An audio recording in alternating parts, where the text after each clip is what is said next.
Welcome, everyone. Cheers, guys. Cheers, DJs and beers. Cheers to the three amigos and beers. Missing today. I'm still detoxing, but I allow myself. I'm not like as hardcore as you, Matt. I allow myself to have a little sippy sip here and there. Is that a non-alcoholic ale? Yeah, it's Stortbecker. It's apparently a very good one, German. Oh, nice. Wow. Yeah, it's an ale, alcohol-free. It's nearly 3 months for me. So, wow.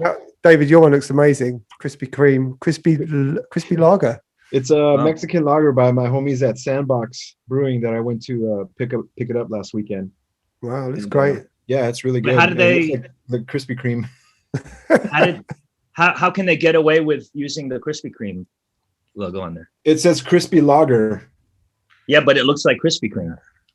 Well, I guess they don't sell this in stores. It's like direct from the brewery, so I don't know. I don't know if I guess they don't they're care. Probably they're like way under the radar. I don't think Krispy Kreme is worried about their use. Maybe they're allowed to legally as long as it's not donuts that they're.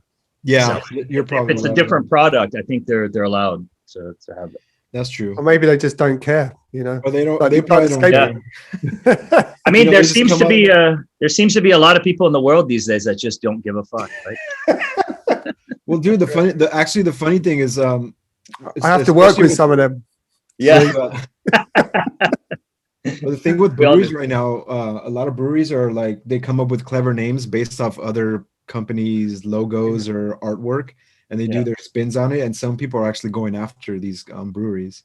Right. Wow. Yeah. I mean, I was always this skateboard company. Which one was it? They used to always rip off loads and loads of logos. And the guy, the boss said they just used to have a wall of cease and desist stuff. They would just ignore, Amazing. Wow. You have Crazy. to do it. Man, well, I sent you guys the video. Speaking of people that don't give a fuck, that guy, the guy who was on CNN, who was like, I believe in two things that have never steered me wrong: the First Amendment and boobs. And I can't remember who the reporter was like, wait, back up. What did you say? But what was that whole thing all about, though? I didn't get the whole context of everything. Not that it was right, but what were they talking about? I don't know. Even Ali, I wanted to ask you, are you a lollipop man? I've never seen you DJ with the lollipop headphone. yeah, I used to be. Yeah. Yeah. Well, who made this one? This one I got. All the previous ones I had, I lost somehow. Yeah. And I had some original ones from I think I had a Dance Tracks one from New York. A few other New York designed and manufactured versions. This one, I believe I got in Japan. Yeah, I've got one. I got one in Japan, but I think Francois, the lighting guy, he used to make them as well. It's quite an acquired taste. I don't think many young DJs really know about the lollipop thing. I didn't know that's what you call it. Yeah. Okay. It always looked like the DJ was on a phone call while he was DJing. It's like he's multitasking. But I never used one of those things before. It seems like an old school, very old school thing. It's very old school. I think the reason why I stopped is because I started to get a creak in my neck. Yeah. Always being like this. and you look kind of funny like that Yeah. all the time. You look a lot cooler with like, it on your head. But Did you play with those, Matt? I've got one. I mean, when I was obsessed, when I got into rotary mixers and all that kind of stuff. Okay. And I think it was when I first went to Japan. I think the second time I got one, I bought one for my friend as well. But that was when I got like 2 dope reel equalizers, the crossovers, and all that kind of stuff. Oh man, Which is, they're great. I mean, those headphones are good fun, but if you're doing a long set, you'll just end up like that. it's just like this.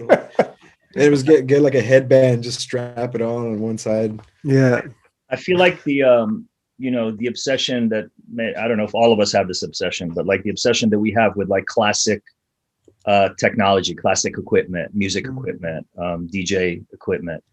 It comes in, it's like very cyclical. Like sometimes I'll see something that's like either a classic or like a new version of a classic. And then I go down that rabbit hole of like discovering other, modern but classically designed pieces of gear. And some of them, are made with tube technology and they sound incredible. They're not as functional for the way I play with all the technology. But I do love classic gear and I try to, I don't know, are you a collector, Matt? I am. I mean, I used to collect a lot of things until we had the kids. And now I'm kind of like on the verge of just selling everything. But with the studio, I mean, now I'm kind of like in between. I like the modern stuff as much as I like the old things. And I've got quite a few old synthesizers. Like my Juno 106 isn't working at the moment and stuff like that. So, the boutique stuff's really great because it's all USB. But whether or not it sounds the same, it sounds just maybe it's a little bit more tinny. Mm-hmm. So... Yeah, like the 909, the real 909 compared to the boutique one is like, it's still not the same. You can get it kind of sort of the same, but it's not. Yeah, I mean, I wouldn't want to use that live. I mean, it's so tiny as well. So Actually, I have used it live, but yeah, it was pretty difficult. Just throwing like live drums on top of a DJ mix. Yeah. It was pretty hard. It's better if like a set it and forget it, but like when you're just jamming, it's pretty difficult. Yeah. What's the other there was like there was a clone that they made of the 909. I forget the company. It looks almost the same as a real one. Oh yeah, it's really great. I've seen it. But it's really expensive. Is it? Yeah. But is it like all the same, exactly like the real 909? Do you know? I've never heard. I think you have to buy it as a kit. There's one company does a kit, and then of course people then sell the built versions, but they look great and they sound really good. So when you guys are working on drums, I think we talked about our individual production process on one of these shows where we talked about like what we like to start with, the elements that we like to start with. David, I remember you saying like you always default to starting with like drums and bass, maybe. Like, do you guys always go into that 909 or the various 909 banks that you have, or do you try to find other things and then you kind of end up at the 909, or how do you? I mean, what's your relationship to the 909? For me, I've been recently because I've just last week I was at home pretty much the whole week because one of our kids was sick, and I just spent the whole week going through loops, drum loops, samples, making packs, going through loads of old hard drives. And I think that's, for me, that's my go-to starting point now with creating, especially if I'm doing a remix, I can just now start with throwing in drum loops. And then maybe if I'm happy with the groove and everything's working on top, then I could then maybe open Punchbox or something else if I need more oomph, but I love Punchbox. Yeah, but yeah, it's all. I guess it's about getting. If you get the groove right and things sit on top, then yeah. Yeah, like I would start with just a basic 909 kick, just to have the kick drum there. It doesn't necessarily mean I'm going to keep that till the end. Yeah. So then I'll build a track on top of that. Then I kind of go back and go, okay, the 909 doesn't really work, or layer something. And I love the Punchbox now. I've been using that for the last couple years now, and it's really good for building kick drums. Wow. And Matt, since you moved your studio, like when you set everything up and fired it up, were you like vibing with the new space and like the layout right away, or did you have to like move things around quite a bit until you felt like everything was a bit feng shui, you know? Yeah, I mean, actually, that's a good question because I did so much work the first, like in January, and we've had so many problems mixing because we got new monitors, we got these Adam audio. I'm used to using Dyne audio, and also the shape of the room. The room's treated, but these little things, these things with mixing, like I think you don't realize until you then test mute your tracks out in other situations. Because I've taken the studio away from my home. The only place I was listening to music was in the studio. So I didn't have another reference point. Like before, like when I was living in the UK, I used to get in my car. Yeah. I have to do the car test. That's my always been the reference point, you know? Yeah. Or the club, you know? So I missed that. And actually, I think I mentioned like 2 weeks ago when I did the Watergate stream, that was the first time I heard music loud in a club, even though it was empty for like a year. How did that feel like? It was strange. I mean, it was like a sound check to an event that never happened. Yeah. People walking around, milling about, and you're sort of like playing stuff. But it was really cool to actually hear tracks. And I guess this is one of the things that kind of speaking to friends or colleagues this week. I think everyone's feeling a little bit more sadder just because we're now in year 2 and we haven't had that chance to listen to music in that kind of environment, you know. Did it feel louder than it would before? Everything sounded completely. Really everything sounded different. Different. You know. You know, the worst part of that is when like you're finished recording your stream, you play the last song, and then it's like you stop and it's dead quiet.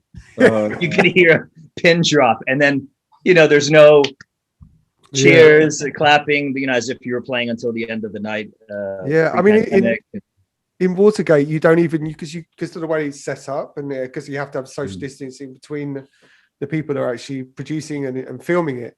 You go into the club and then go downstairs and then come up the other end into the booth, so you actually don't meet anyone. It's a very strange experience, and I'm not sure if I would actually ever consider doing a stream again in an empty club. And they're doing it like regularly now, right? Yeah, I mean, everyone's trying. I mean, there's so many streams. Everyone's trying to do their own thing, and of course, it supports the local scenes. But I mean, it's no really. I think the only one that really works for me is the Hearth sort of shows because you're in this very confined space. How do you pronounce that? Hearth. Yeah. So it's not more, right? Yeah, I would say more. But it's such a small space, and you're in this little booth, so it doesn't feel like you're in a club, or at home. You're in this little thing, in this box. So, but I love Watergate. Outside, aren't there like people outside hanging out, or they don't do that? They were doing that last summer, and I guess that's why people are super spreading around Berlin. Okay. Wow. I've never been in that place before. It's actually right next to where our guest and I had a pizza. No, maybe it's a good segue to bring Mr. John Maclean in. Is it John or Juan? The Juan Maclean. Is it the Juan? Hey man. Hey. There he is. Sorry, I was just reading about Punchbox. D16. What is nice to have you on the show. Yeah, thanks for having Finally, me. yeah. What are you drinking? This Brooklyn brewery, Threes Brewing, it's called. Oh, Threes. All right, nice. Their IPA. Yeah, nice. Which I'll say, like I'm not a big drinker at all. Like so for me at 4:00 in the afternoon, drinking that's it for my day. Oh, okay. Well, it's 1 p.m. here, so if that makes you feel. Yeah, there you go. But don't you just feel kind of tired after? You don't want to do anything, and then all the time, especially after the shows, man. Because I'll have 2 or 3, and just after I want to take a nap. Yeah, and it's only 2 or 3 p.m. Yeah, but at least now it's a little bit later, so I won't feel as bad. I've also gone many years without drinking at all. So Okay, wow. Yeah. long time. What's the longest you've done? Both is surprised me. Long time. I was over a decade. Okay, wow. Wow. Yeah.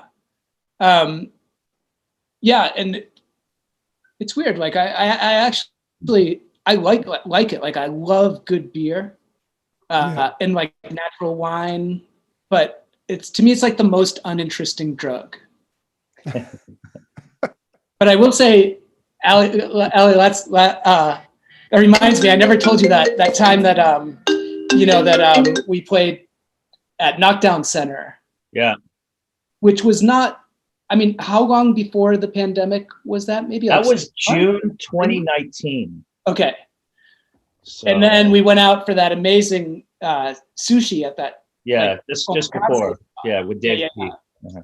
And this is like I had never had sake before. Oh, You're wow. kidding me. In my life. No way.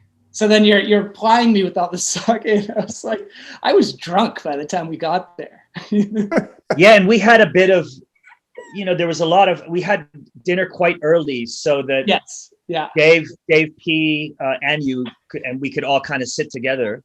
And then there's always that awkward period of time where like you're drunk. Sometimes you're on your deathbed and you just passed out right away, like even sitting in your chair. But I was kind of jazzed up. Like I wanted to hang with friends. I was in New York and Brooklyn, and then I wanted to come earlier to see you and stuff like that. Yeah. But yeah, we were quite faded. Yeah. For me, that was a lot. After all that sake. But what did you and think? I had to go to the airport. Like literally, I had like, a bunch of friends in my room for a few hours after I finished. And then I had to go straight to the airport. So I was literally on my deathbed, like Wow. the next day. Yeah. But what did you think of sake after you had it for the first time? Like I liked it. Like to me, it seems like a good thing to drink with food. Mm-hmm. Yeah. Surprisingly, with Japanese food. Yeah. With sushi, it's amazing. It's great with pizza too. Yeah. Pizza. Yeah. Pizza, like either red wine or beer. I prefer beer with pizza. I've been making a lot of pizza for the last 6 months at home, and I've tried everything. As much as I'm a big believer in sake pairings with all kinds of food, I think for me beer goes best. The problem with beer and pizza though is it's like having beer and Mexican food. Yeah, exactly. You start filling up much quicker than if you were drinking water or something. Did you ever? Not a good pre-gig dinner. I might have told this trick that apparently what helps with feeling full and bloated with beer is generally when you pour a beer out of the glass, you want to pour it with the foam, and that helps it not foam up in your stomach, which makes you feel bloated and full of gas. Interesting. Yeah. Dave, we need weekly tips from you. Well, they did this test. There's a test, the video where the guy pours a beer with no head, and then he gets this piece of paper and he like dunks it in there, and then it shows how it foams up, and then he pours one with head and he dumps it and he goes, nothing happens. It's like, so when you put the paper and it foams up, that's happening in your stomach, and that's what makes you feel all bloated and full after drinking beer. Yeah. Interesting. So try that next time you have pizza and beer. Maybe it'll help. I don't know. I mean, it's also pizza and beer. It's like both are very heavy. Yeah. Well, I guess we should mention that Mo and Chris can't be on the show today. They apologize, but they have some personal family things to tend to, and that's kind of how it goes with DJs and beers.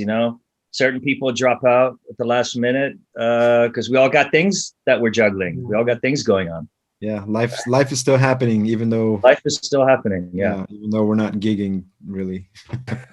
So Matt, go ahead, John. Sorry. Is it John or Juan? Sorry. I know that's the thing. It depends. What do you like to be called? That's a trick question too. Oh, I was gonna say Juan because I'm Mexican. Yeah, so. that's why, because it sounds so good coming out of your mouth. Juan. But I was going to say that, you and I met, I think, when maybe like 3 years ago, you were playing downstairs at Berghain, and I had just finished upstairs at Panorama Bar. And then I came downstairs, and I was with Kevin McHugh. Oh, okay. I know Kevin. And I don't know if you were playing at the time. That's the thing. It's all, for some weird reason, a little foggy. Yeah. Some weird They're kind, foggy, not so weird. But what I always remembered about that moment was like, I go downstairs. I just finished upstairs. I'm like, I kind of like rarely go downstairs because it's just too much for me. Is it too hard? Okay. It's just too much. Like left to my own devices, like when I'm playing like an open to close set, like here in Brooklyn at my home base, like good room, like all right.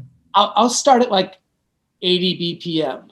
And then unless someone's like really on me, at 2 a.m, I've crept up to like 100 BPM. You know what I mean?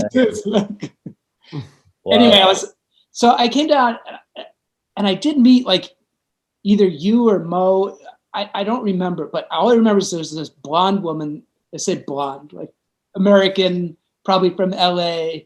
And I got introduced to her, and then she's like, immediately for some reason starts going like, I think I said, oh, I was just upstairs, and she said, oh, I just tried to go up there, and I walk in, and the first thing I hear is, the guy DJing is playing something with vocals, and I'm like, why do they play this music with vocals? I hate it so much. It's so stupid. Like, blah, blah, blah. Oh like, my God. Going on and on about like how she couldn't stand walking into that room because like you might hear something with vocals or whatever. And it was like, and I was so interested. Like I was not even like remotely offended. There's nothing to be offended about. It's like,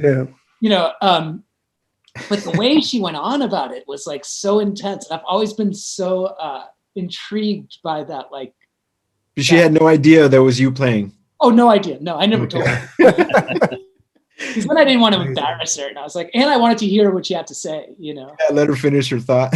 Yeah. And it was like, but there is that whole thing of like, it's like a total separation, even though the clubs are together. Yeah. People that will never step foot in Panorama Bar for that reason. They're just like, oh, it's just like the vibe's just not my vibe.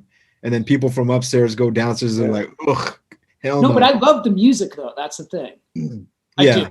I love I love it. Yeah. But yeah. But that's almost what you want. That you want extreme opposites. That's what makes in that environment, right? I mean, that's the beauty of the two spaces, right? Like, it's quite intense, like I remember Andy Baumecker telling me recently, he's like, you know what part of the problem is in that place now? And this is like a couple of years ago. He's like, in the old days, there used to be these tracks that like you would play upstairs and you'd play them downstairs. And they were like kind of like hits. And like he's like, and that just totally not true anymore. Yeah, there was like a Berghain sound and a Panorama Bar sound. Yeah. I remember, like, at least when I first started going, but that wasn't even in the early days, but still, that was like 10 years ago, 11 years ago now. And there was that Berghain sound, and it was like 127 BPM. Yeah, it's so crazy how it evolved. The music was, I was gonna say, the music was definitely deeper downstairs in the mid 2000s, when Marcel and Ben started playing and stuff like that. But then also in, Panorama Bar, there was, with the whole vocal thing, I remember, there was a lot of it was just instrumental, sort of like minimal sort of house tracks in the mid 2000s as well, and sort of disco and all this stuff wasn't so popular in Berlin. There were a few people doing it, but it wasn't that popular. Who made it popular? Do you know? Was there a certain? It's probably you, John. Not me. I think it was just there was always people playing it, but it was never a big thing. And then you had Cocktail d'Amour, you had Giacomo Giovanni, there's a few people, a few DJs playing this kind of stuff. I always played disco there. There's then Honey was playing this.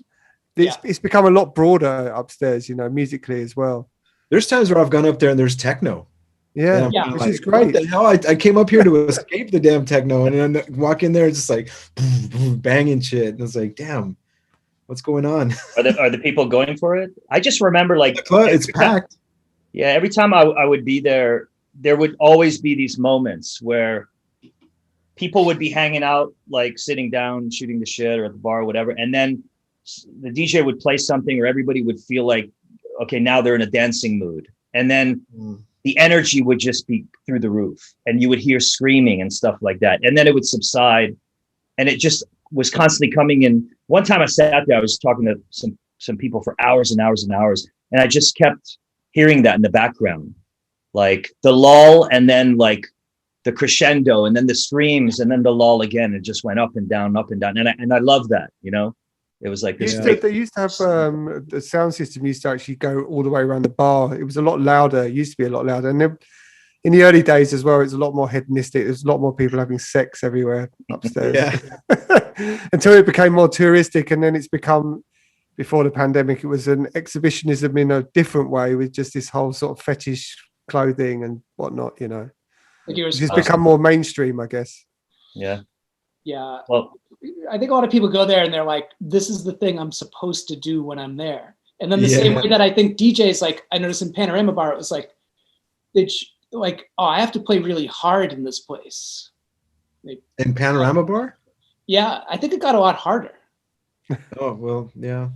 I guess I mean, like, so when you played, when was the last time you played there? I played at in the laboratory. Oh, I've never been there. I mean, let's say 6 months before the pandemic. Wow. What's it like? What kind of music do you play down there? Is it more housey or? Yeah, it was a bit like and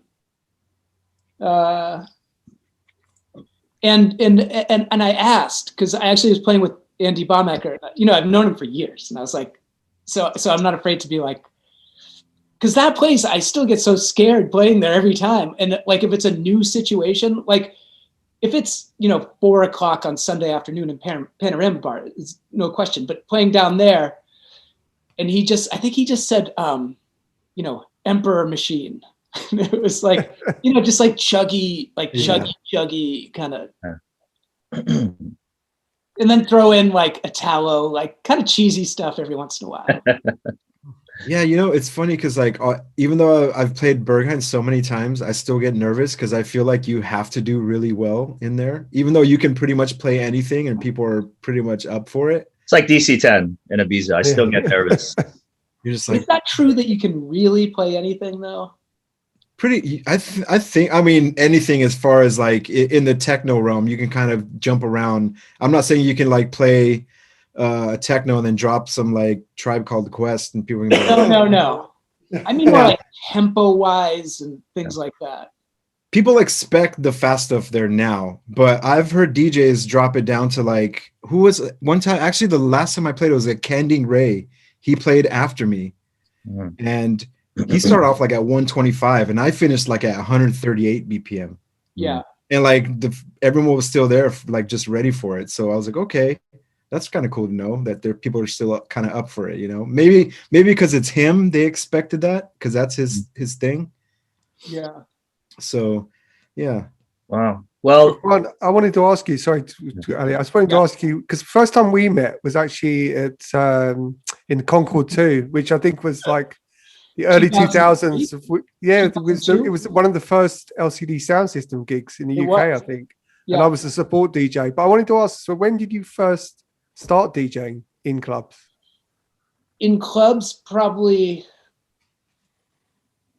I think the first time I ever played in a club was 99, maybe. Yeah. But before that, you started out, for those that don't know, you're from Providence, Rhode Island. Well, I grew up in Boston and then I went right to Providence when I was okay, so yeah. Yeah, and then you started a band called Six Finger Satellite. Yeah. And you were the guitarist in the band. Yep. And we were the first non-Northwest grunge band to be signed to Sub Pop. Oh, wow. Wow. And the sort of template was the first Public Image Limited lineup. So like I had like Keith Levine's like aluminum neck guitar, and he also had a Prophet synth that he would play. Yeah. So I found a Prophet 600 in a pawn shop, and it was expensive. It was like $50 for this thing. Wow. So that was I had that, and then I had a Moog Rogue, and both of those going into a tape delay, and then play guitar. And at the time, it was like, in that world, having that, like those synths on stage and all that stuff, like you just didn't do that. Was that how the term post-hardcore was coined for punk bands that weren't afraid to use synths? I think so. Just like, because like I grew up in the hardcore scene, like in Boston, like, you know, as a teenager, like, and slightly before. And it was like, if you had any kind of brain, after a little while, you're just like, this isn't really going anywhere, and it's kind of dumb. You know what I mean? Because like, I feel like we're all, like, us, meaning any of us, like, what drives us, I think, is like that kind of like rush from music, like either producing music or playing music or whatever, you know. Yeah. And there's that whole rush when you're a kid of like this really fast, loud music. And very quickly I was like, you can only play so fast and it can only be so loud, and it's just not interesting anymore. Mm-hmm. And when like Public Image Limited came along, that blew my fucking mind, because they had like come out of that world, and then they're playing like disco drum beats with electronics, mm-hmm. like weird shit, and like, you know, like dub influences.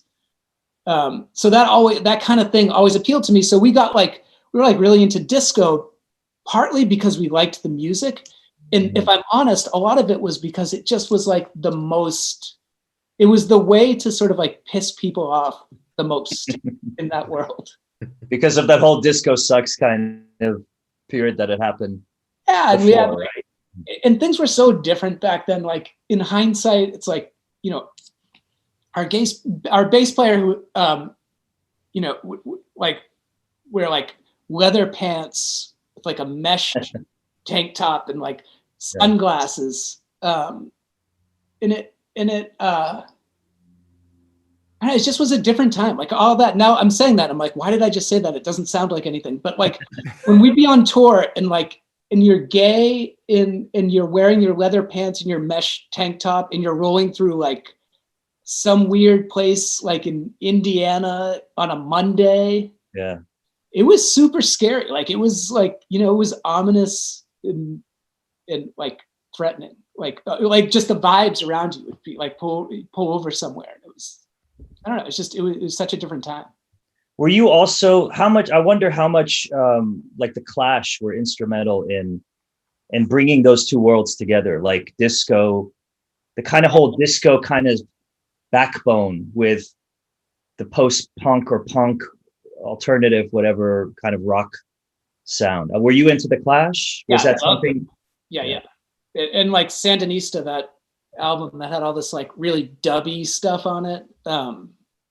Yeah, I mean, it was eye-opening for me. And as a kid, like I didn't even know what any of this meant. I just knew that I thought it was, I liked it.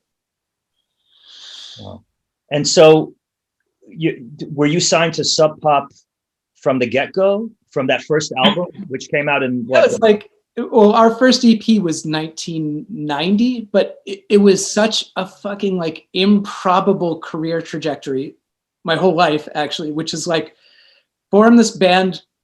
And I was like, I guess I'll learn how to play guitar, you know, after making the band, go to South by Southwest, which in the early days really was just this like college radio thing. Yeah. And then the two guys from Sub Pop, John Poneman and Bruce Pavitt, were there and saw us play, gave them a demo tape. And then they were like, hey, do you want to sign to our label? That was it. Wow. And how many members? What's that? How many members were in the group? Four. One now died. For people, sorry about that. For people that don't know what it's like to be in a band dynamic with different personalities, you know, sometimes or maybe often clashing personalities. What is that like? I mean, people in the DJ community, you know, maybe they're used to being in a duo situation, but not necessarily like in a band situation. Yeah. So I never want to do it again, ever.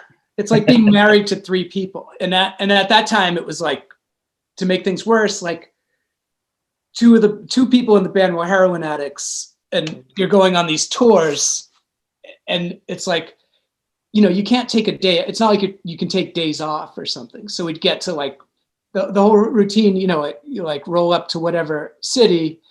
And then me and Kurt, the bass player, he's actually the one who died of an overdose eventually. We just disappear and then maybe come back at some point. It was not ET and the others. Were all the band members friends, or just how did that? Yeah. Everyone We just were link up? friends.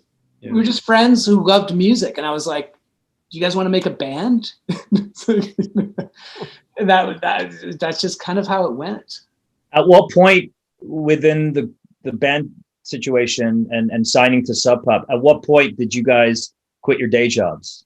After which album? It was. Yeah. It's hard for me to remember because the life, I was going to say lifestyle. I don't know if you want to call it that at the time. Because for a long time I was living in my girlfriend at the time in her grandfather's basement. And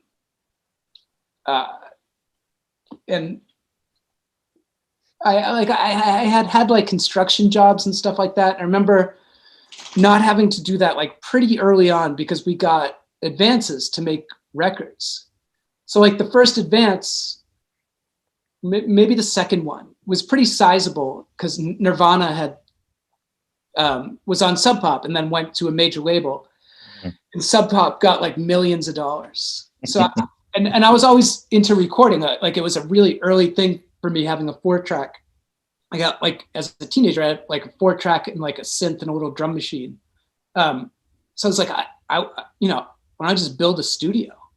Like I was just like, why wouldn't I do that? And then Steve Albini, if you know who that is. Yeah, Big Black. Yeah. Yeah, and it's so funny now in hindsight. Like he helped me like set up my whole first studio, but he'd write me these long letters that were all typed out. He'd be like, here's like microphones, here's like outboard stuff you'll need, and we'd write letters back and forth all the time. Wow. I mean, we were friends, Yeah.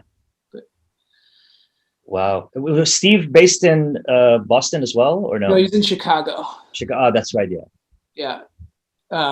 So would you say that the success of Nirvana on the label raised the advanced baseline for all the artists that were now being signed to Sub Pop? So everyone kind of has Nirvana to thank for the advances or the increase in advance amounts that they got, right? Yeah, and John Poneman and Bruce Pavitt, the owners, more so Jonathan, was like just this guy with like a fucking heart of gold who would be like, I love this band, just take all this money, just do your thing. Yeah. Like we would do the craziest shit, and they just let us do it. Like we made an all electronic EP at one point, having no idea that's what we were gonna do. It's just like, I love it, it's great, Maybe that's why they had the success that they did, because that was their A&R philosophy, right? Yeah, I mean, all the stuff now that I'm saying it, like, it really is of such a different era.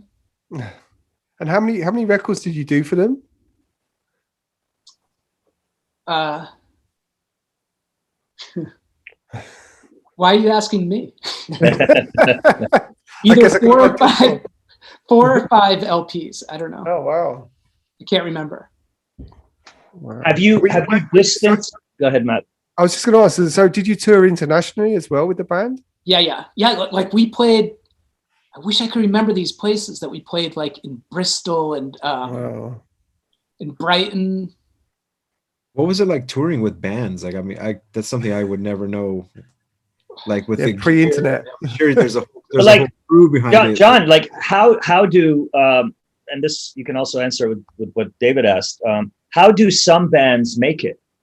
Bands like U2 and Radiohead, whatever. Like, what are those interband kind of dynamics that allow some to make it and become stronger as a unit over the years, and the others like the Zeppelins or the Beatles or Pink Floyd or whatever that just end up hating each other.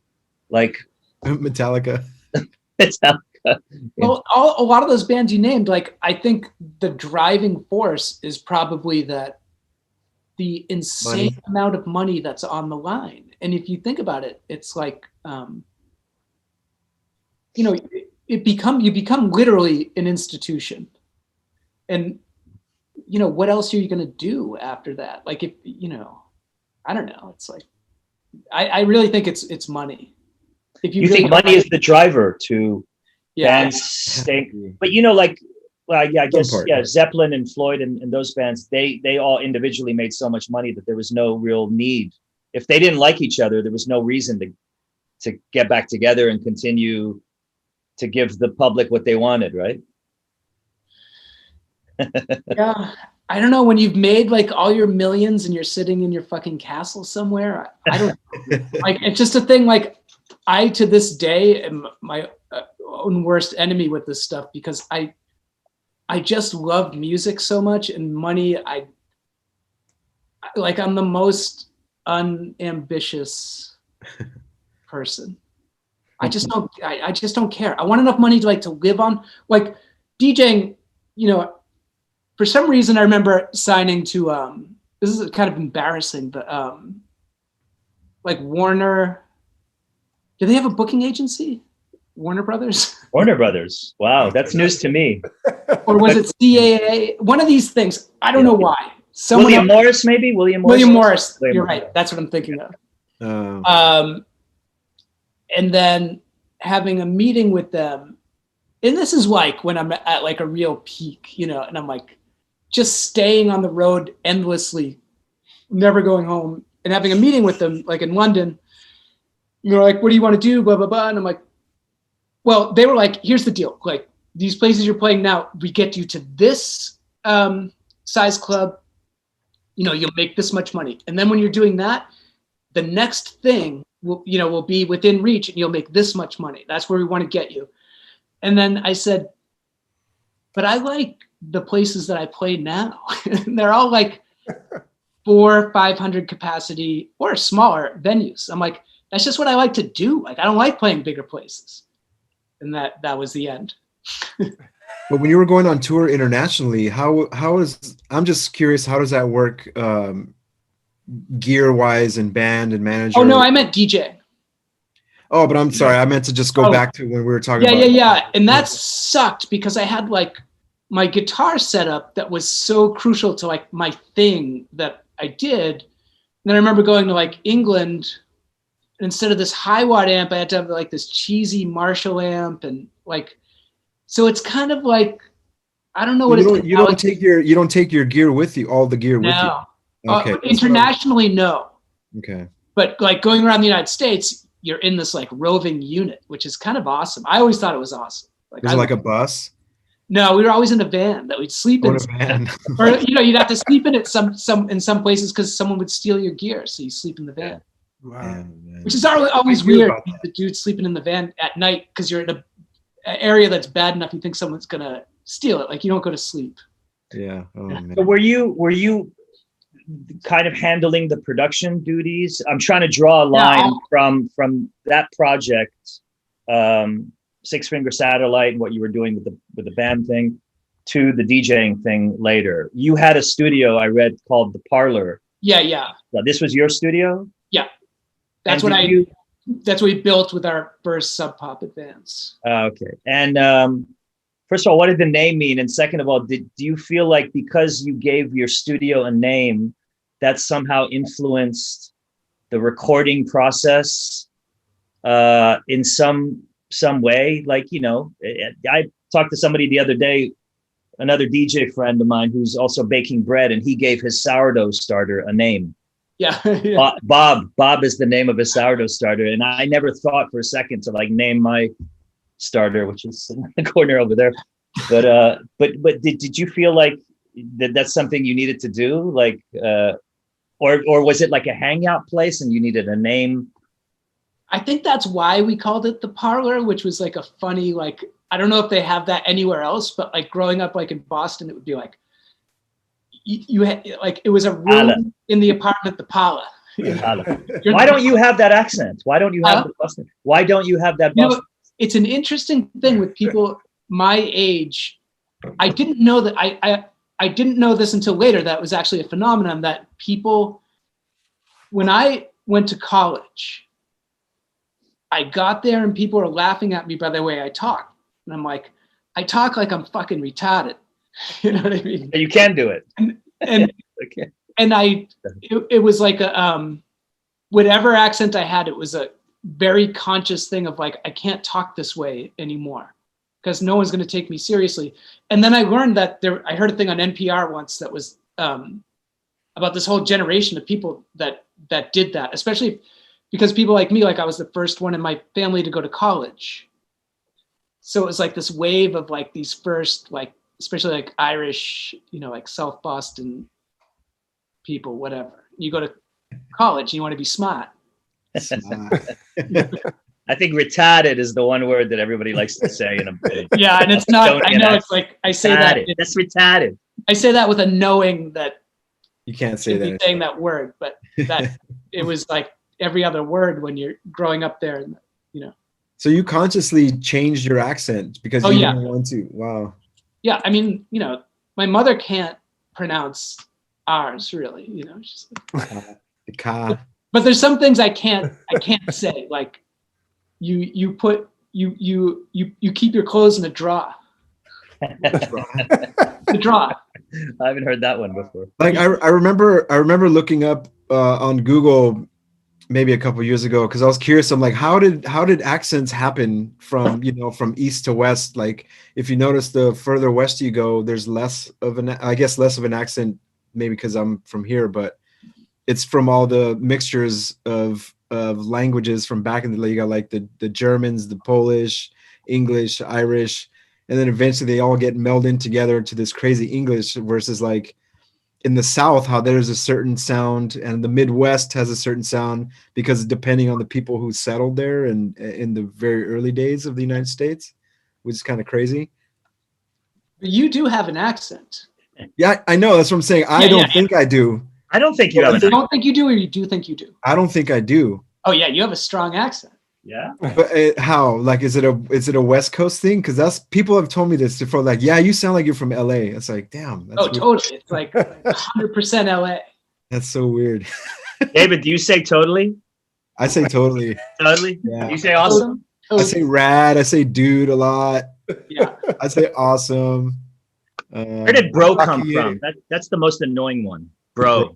Or bruh. Oh, bruh. I think that was an internet thing. But don't you think yours is like a Mexican influence? People say that too, but I can't. I don't know. I don't hear it. Yeah. Orale. Hey, vato. Juan. Exactly. And then Matt has like are you from the north?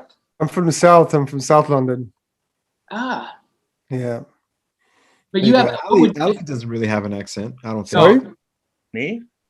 Yeah. I think I have a weird accent. Like when I listen back to my voice, no. There's nothing. You have like a radio announcer, perfect accent.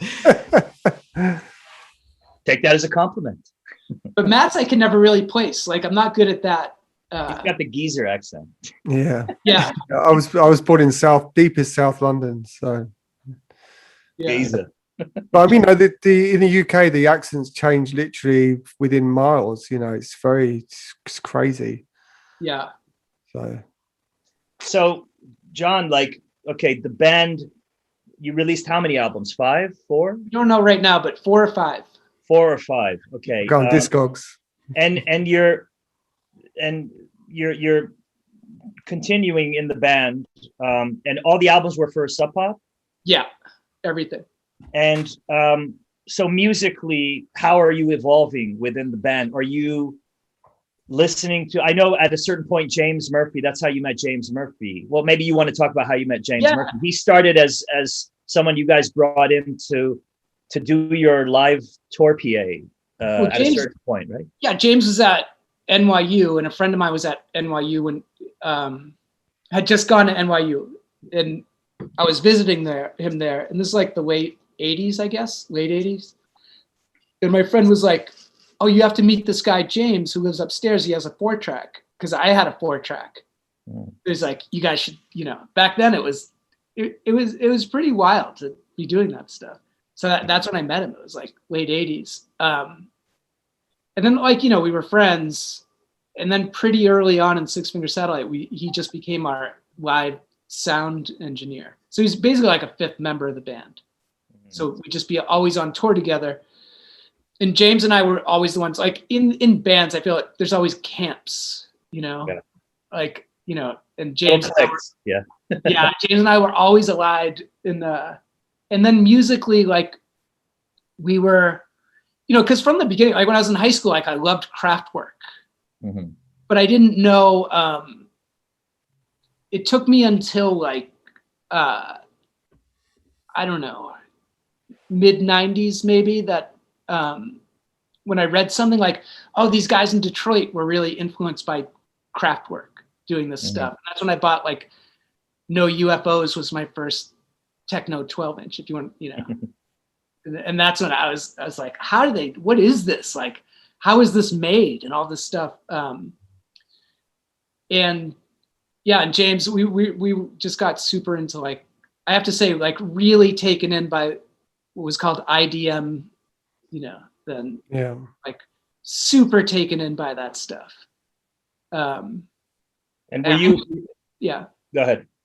No, I was just gonna say, like, it went a little far after a while of like drum programming that seemed so insane, and like it seemed like it got like really academic to me. But the really good stuff was, at the time, it totally blew me away.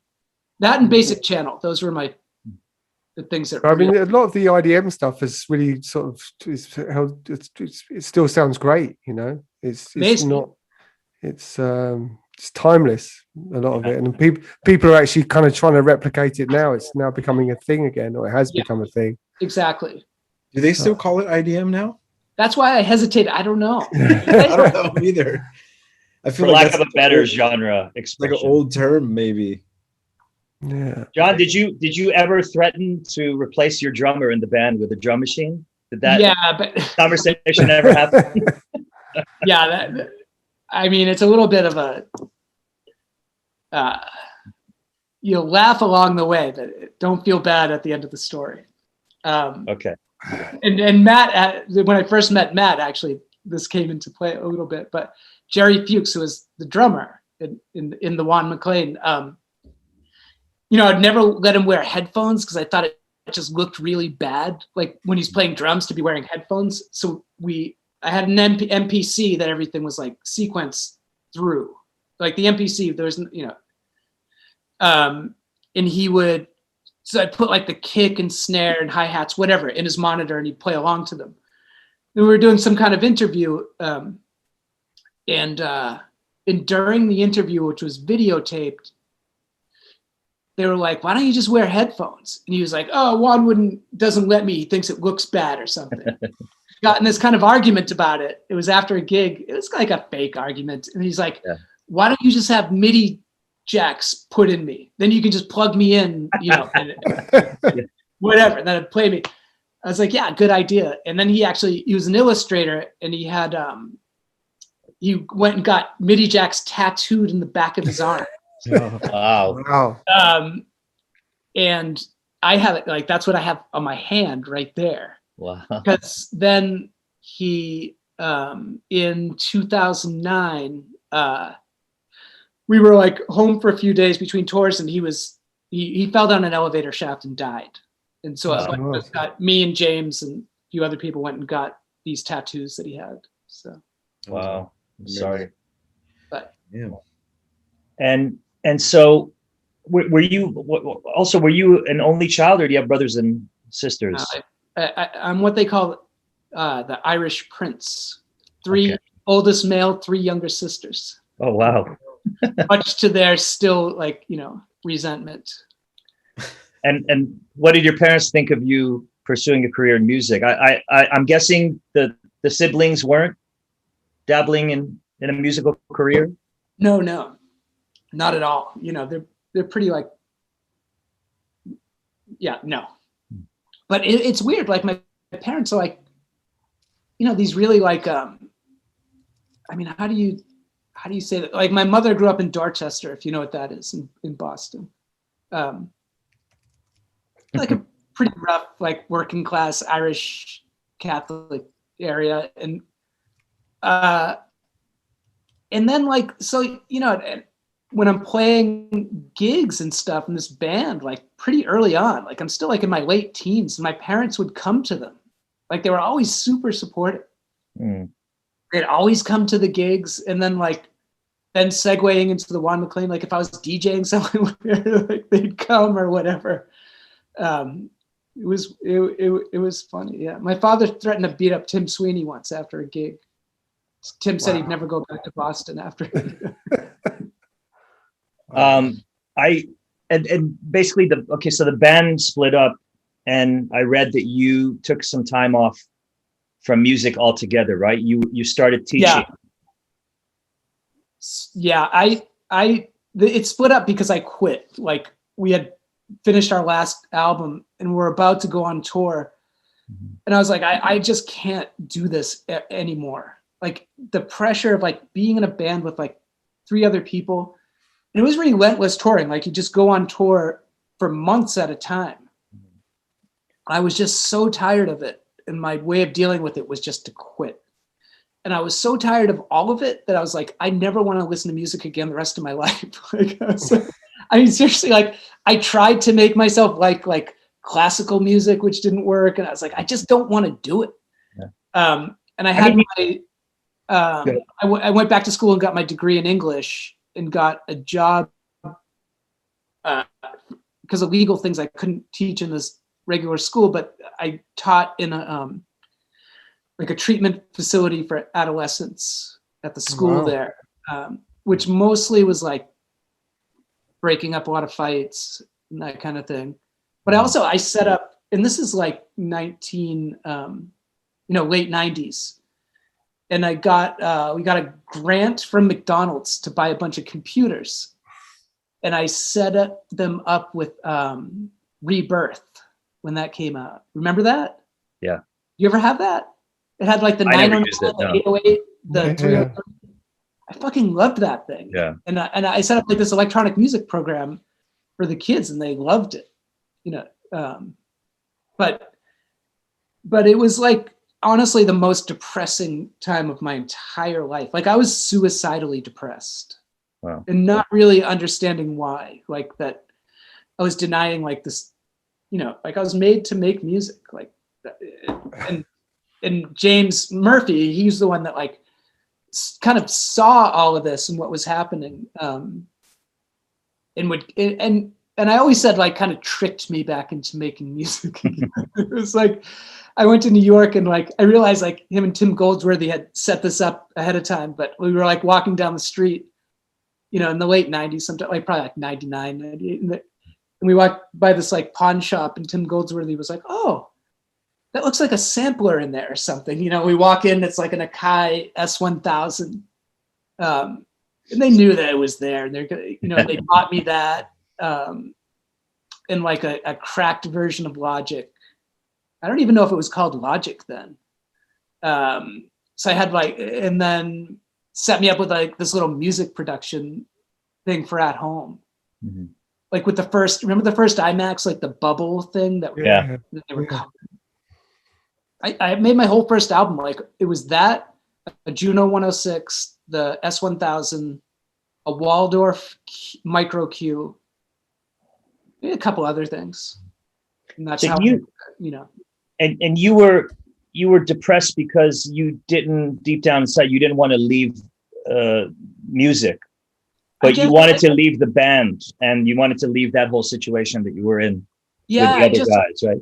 Yeah, and my answer was just like, same thing, like leaving relationships. That's what I would do, is you just kind of like stop showing up, and like, you know, and it was so much easier to do back then, and just like never, you know, don't call the person or something. It was like, my whole thing was just like throw everything out wholesale. And because like, I know this now that like, I can't, it's just what I have to do. Like, I love music so much. Yeah. And when you moved to New York, I mean, were Thomas and Eric and everyone, were they playing back then? There was that Yeah. whole, like, was it Passerby? That place, was that Yeah. going then? Yeah. Which is that was an amazing tiny little micro club. Yeah. And you know what's funny? Like, now I was thinking, like, with the times we're living in, I don't know why it never occurred to me. I was like, you wouldn't call yourself Rub and Tug now.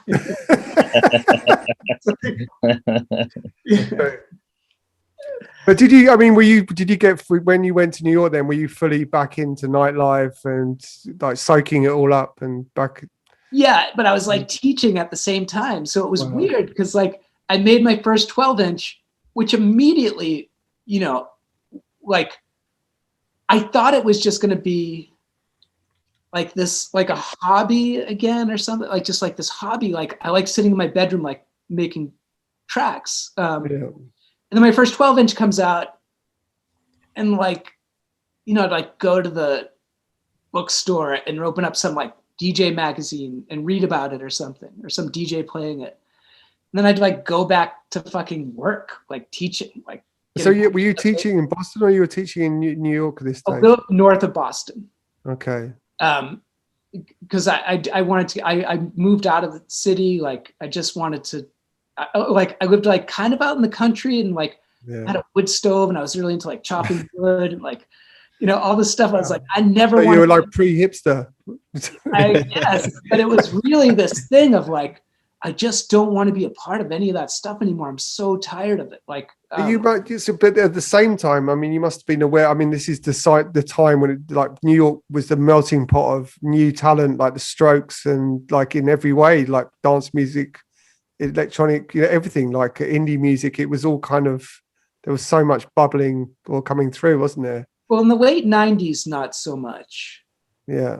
But the early 2000s, and also there was a lot of stuff I really was not into. There was like Morgan Geist, the Metro area stuff was like, we were, you know, he was the best, you know. He was on Astro, and he was actually making the IDM stuff in the mid 90s as well. Yeah. For Clear and stuff. But then, like, when Electro Clash came along, like, we were like, man, we have to be careful not to ever be associated with any of that stuff. That's like, that stuff kind of like turned into what EDM is now, right? Basically. I don't know. No, Electro Clash? No. I feel like that was. Well, Tommy Sunshine was. He exactly. went with that. He went with the flow. Yeah. Yeah, there were definitely people. Justice would be considered Electro Clash, right? Or no? Am I wrong? Yeah, I guess. French Touch, or no, not French Touch. They came out of that scene, but not. Yeah. Right, like Justice were one of those. They were like Sebastian, Justice, all these groups. Like, what do you? It's not new disco, really, and it's. I thought it was Electro Clash. I don't know. Who cares? It's music. But I'm just saying. Like, my point was just like, I felt like that sound is what evolved into like what EDM later became. Maybe I'm wrong. I don't know. I think you're right. Like Tommy Sunshine, you're right. Was like a, you know, just lapped it up, I guess. Yeah. Because when I met him in New York, he was working with Mark Verbos, who's actually now living in Berlin, making modular synths, which is pretty crazy. Yeah. Oh, right. Yeah. He started his company in Berlin. That's right. Yeah. Not started, but he moved it. Yeah. But I mean, I don't know. But going back to that period, I mean, I think Electro Clash, some of it was actually pretty good because it was there was the performance side, which I think, you know, going back to, well, also in regards to DFA and what James was doing, I kind of think he's kind of sadly sort of missing. And I know people were trying pre-pandemic, were trying to bring it back, you know, more band focused or performance led groups, but it was a big thing back then, wasn't it? Yeah, for sure. No, it was huge. I remember when I met James, it was in Tokyo. We had dinner. It was like, I don't know, maybe mid 2000s or something. And it was Satoshi Tomi that was friends with him. Yeah. That was also in Tokyo at the time. And he's like, hey, do you want to have dinner with James Murphy? And I think the Rapture, House of Jealous Lovers record had just come out, and it was massive. And Sharam and I was still in deep dish. Sharam and I were, but we were kind of, you know, having our internal differences as well. we were really experimenting with bringing rock and dance together in a different way, not in the way that James was doing it. But I remember being really impressed by James's personality, and then we sort of stayed in touch. And then I was thinking the other day in researching for this, when we met, it was on that Future Music Festival tour in Australia back in 2012. Oh, really? That's the year it was. 2012. And I wrote down, listen to this lineup. This is insane. And, the Future Music Festival, for people that don't know, it happened across, I think, 5 cities. And everybody, the DJs and bands and everybody, were all traveling together. So that was the most interesting thing about it, because you actually got to mingle with people that normally you wouldn't. And like the whole plane was full of the band and their crew and their people. And on this tour that we met, and James and Pat Mahoney from LCD was also there. They were just DJing, I think. Yeah. And you were on the tour as well. Sven Väth, Skrillex, D. Antwood, New Order, The Chemical Brothers, Swedish House Mafia, Fatboy Slim, The Rapture were on this, Jamie Jones, and it goes on and on and on. It was pretty impressive. Yeah. It was horrible for me. Yeah. It's like, I'd go and like play. That's why I'd go over to your stage. Like, it was always me and then like Jamie before me or after me or something, and just playing this like kind of like groovy, like middle of the night house music, like kind of minimalish, and like you just look out and people would just be standing there like looking at us. And then Australia's not easy. In the distance, Yeah. It was kind of it was like it was like fucking ABBA playing while like Metallica is a stage away or something. It was like literally getting drowned out just by volume. Like Skrillex and all those guys, they're like, oh, I don't know what this is. It's like, maybe it's some LA thing, like that EDM scene. Like they're always yelling at people. They're always like on the mic, like swearing at people and yelling at them. And I'm like, I don't get that really. But you always hear them screaming at everybody and like, telling them to put their hands in the air and jump and stuff like that. Yeah, but yelling at it, like you're in trouble if you don't swear at you and stuff. Wait, what are you doing? Yeah. But I met like dancing, It's like I remember I was such a fanboy on that tour. I met you. I met Aphex Twin for the first time, Richard James, just at the airport. Yeah. Shooting the shit. D. Antwood. I met New Order at Baggage Claim. Yeah. I was such a massive Joy Division fan, Yeah. It was a really special time. And I remember like one of the cities where we did most of the talking and hanging out. Yeah. It literally was like we were on one stage, and you guys were connected just on the other side and facing the opposite direction. Exactly. And we kept going, we could have one foot in and one foot out. How was that? How was that with the sound? Well, it wasn't great. Not good for us. Not good for our stage. It was awful. Yeah. Oh, it sucks. Yeah, we had that annoying techno music playing really loud and fast. Yeah, but that was at that time period. That was always like at those festivals. I never said no to them, and honestly, it's because you'd get paid a lot of money, and I hated it. And now I don't remember what I was going to say. But I was always like the credibility person. Like like it was like EDM times, and then you're playing. Yeah. Like I played that fucking Hardfest in LA. Yeah. Really? And it's like super EDM, right? Yeah. And then they had this one stage that was like me, Eric Duncan.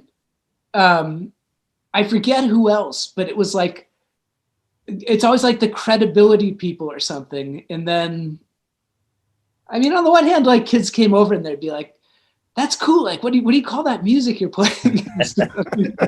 Like, on the other hand, you're trying to compete. How can you compete with that stuff? You can't. Wow. John, when you were in the band after the shows, were you guys towards the end? of that story, were you DJing like in small? Were you getting asked to DJ? Was DJing becoming this thing that you were interested in? And if not, what were you going to clubs in New York, like all those iconic clubs, and listening to those resident DJs? And what was there a specific DJ that made you realize that this could be like a viable kind of career path? No, it was more like, it wasn't even that I ever thought it was a viable career path. I think it was simply being impressed by like seeing Slam at Central Fly. Do you know that place? Oh man, I used to love Central Fly. Yeah. And I just remember like being in the DJ booth and like those guys had, 3 records playing at the same time. And I was gonna say, well, they're still alive, so like lots of stuff going on, and then they're casually just like keeping these 3 records, like like just totally like grooving and and it doesn't, I like that night.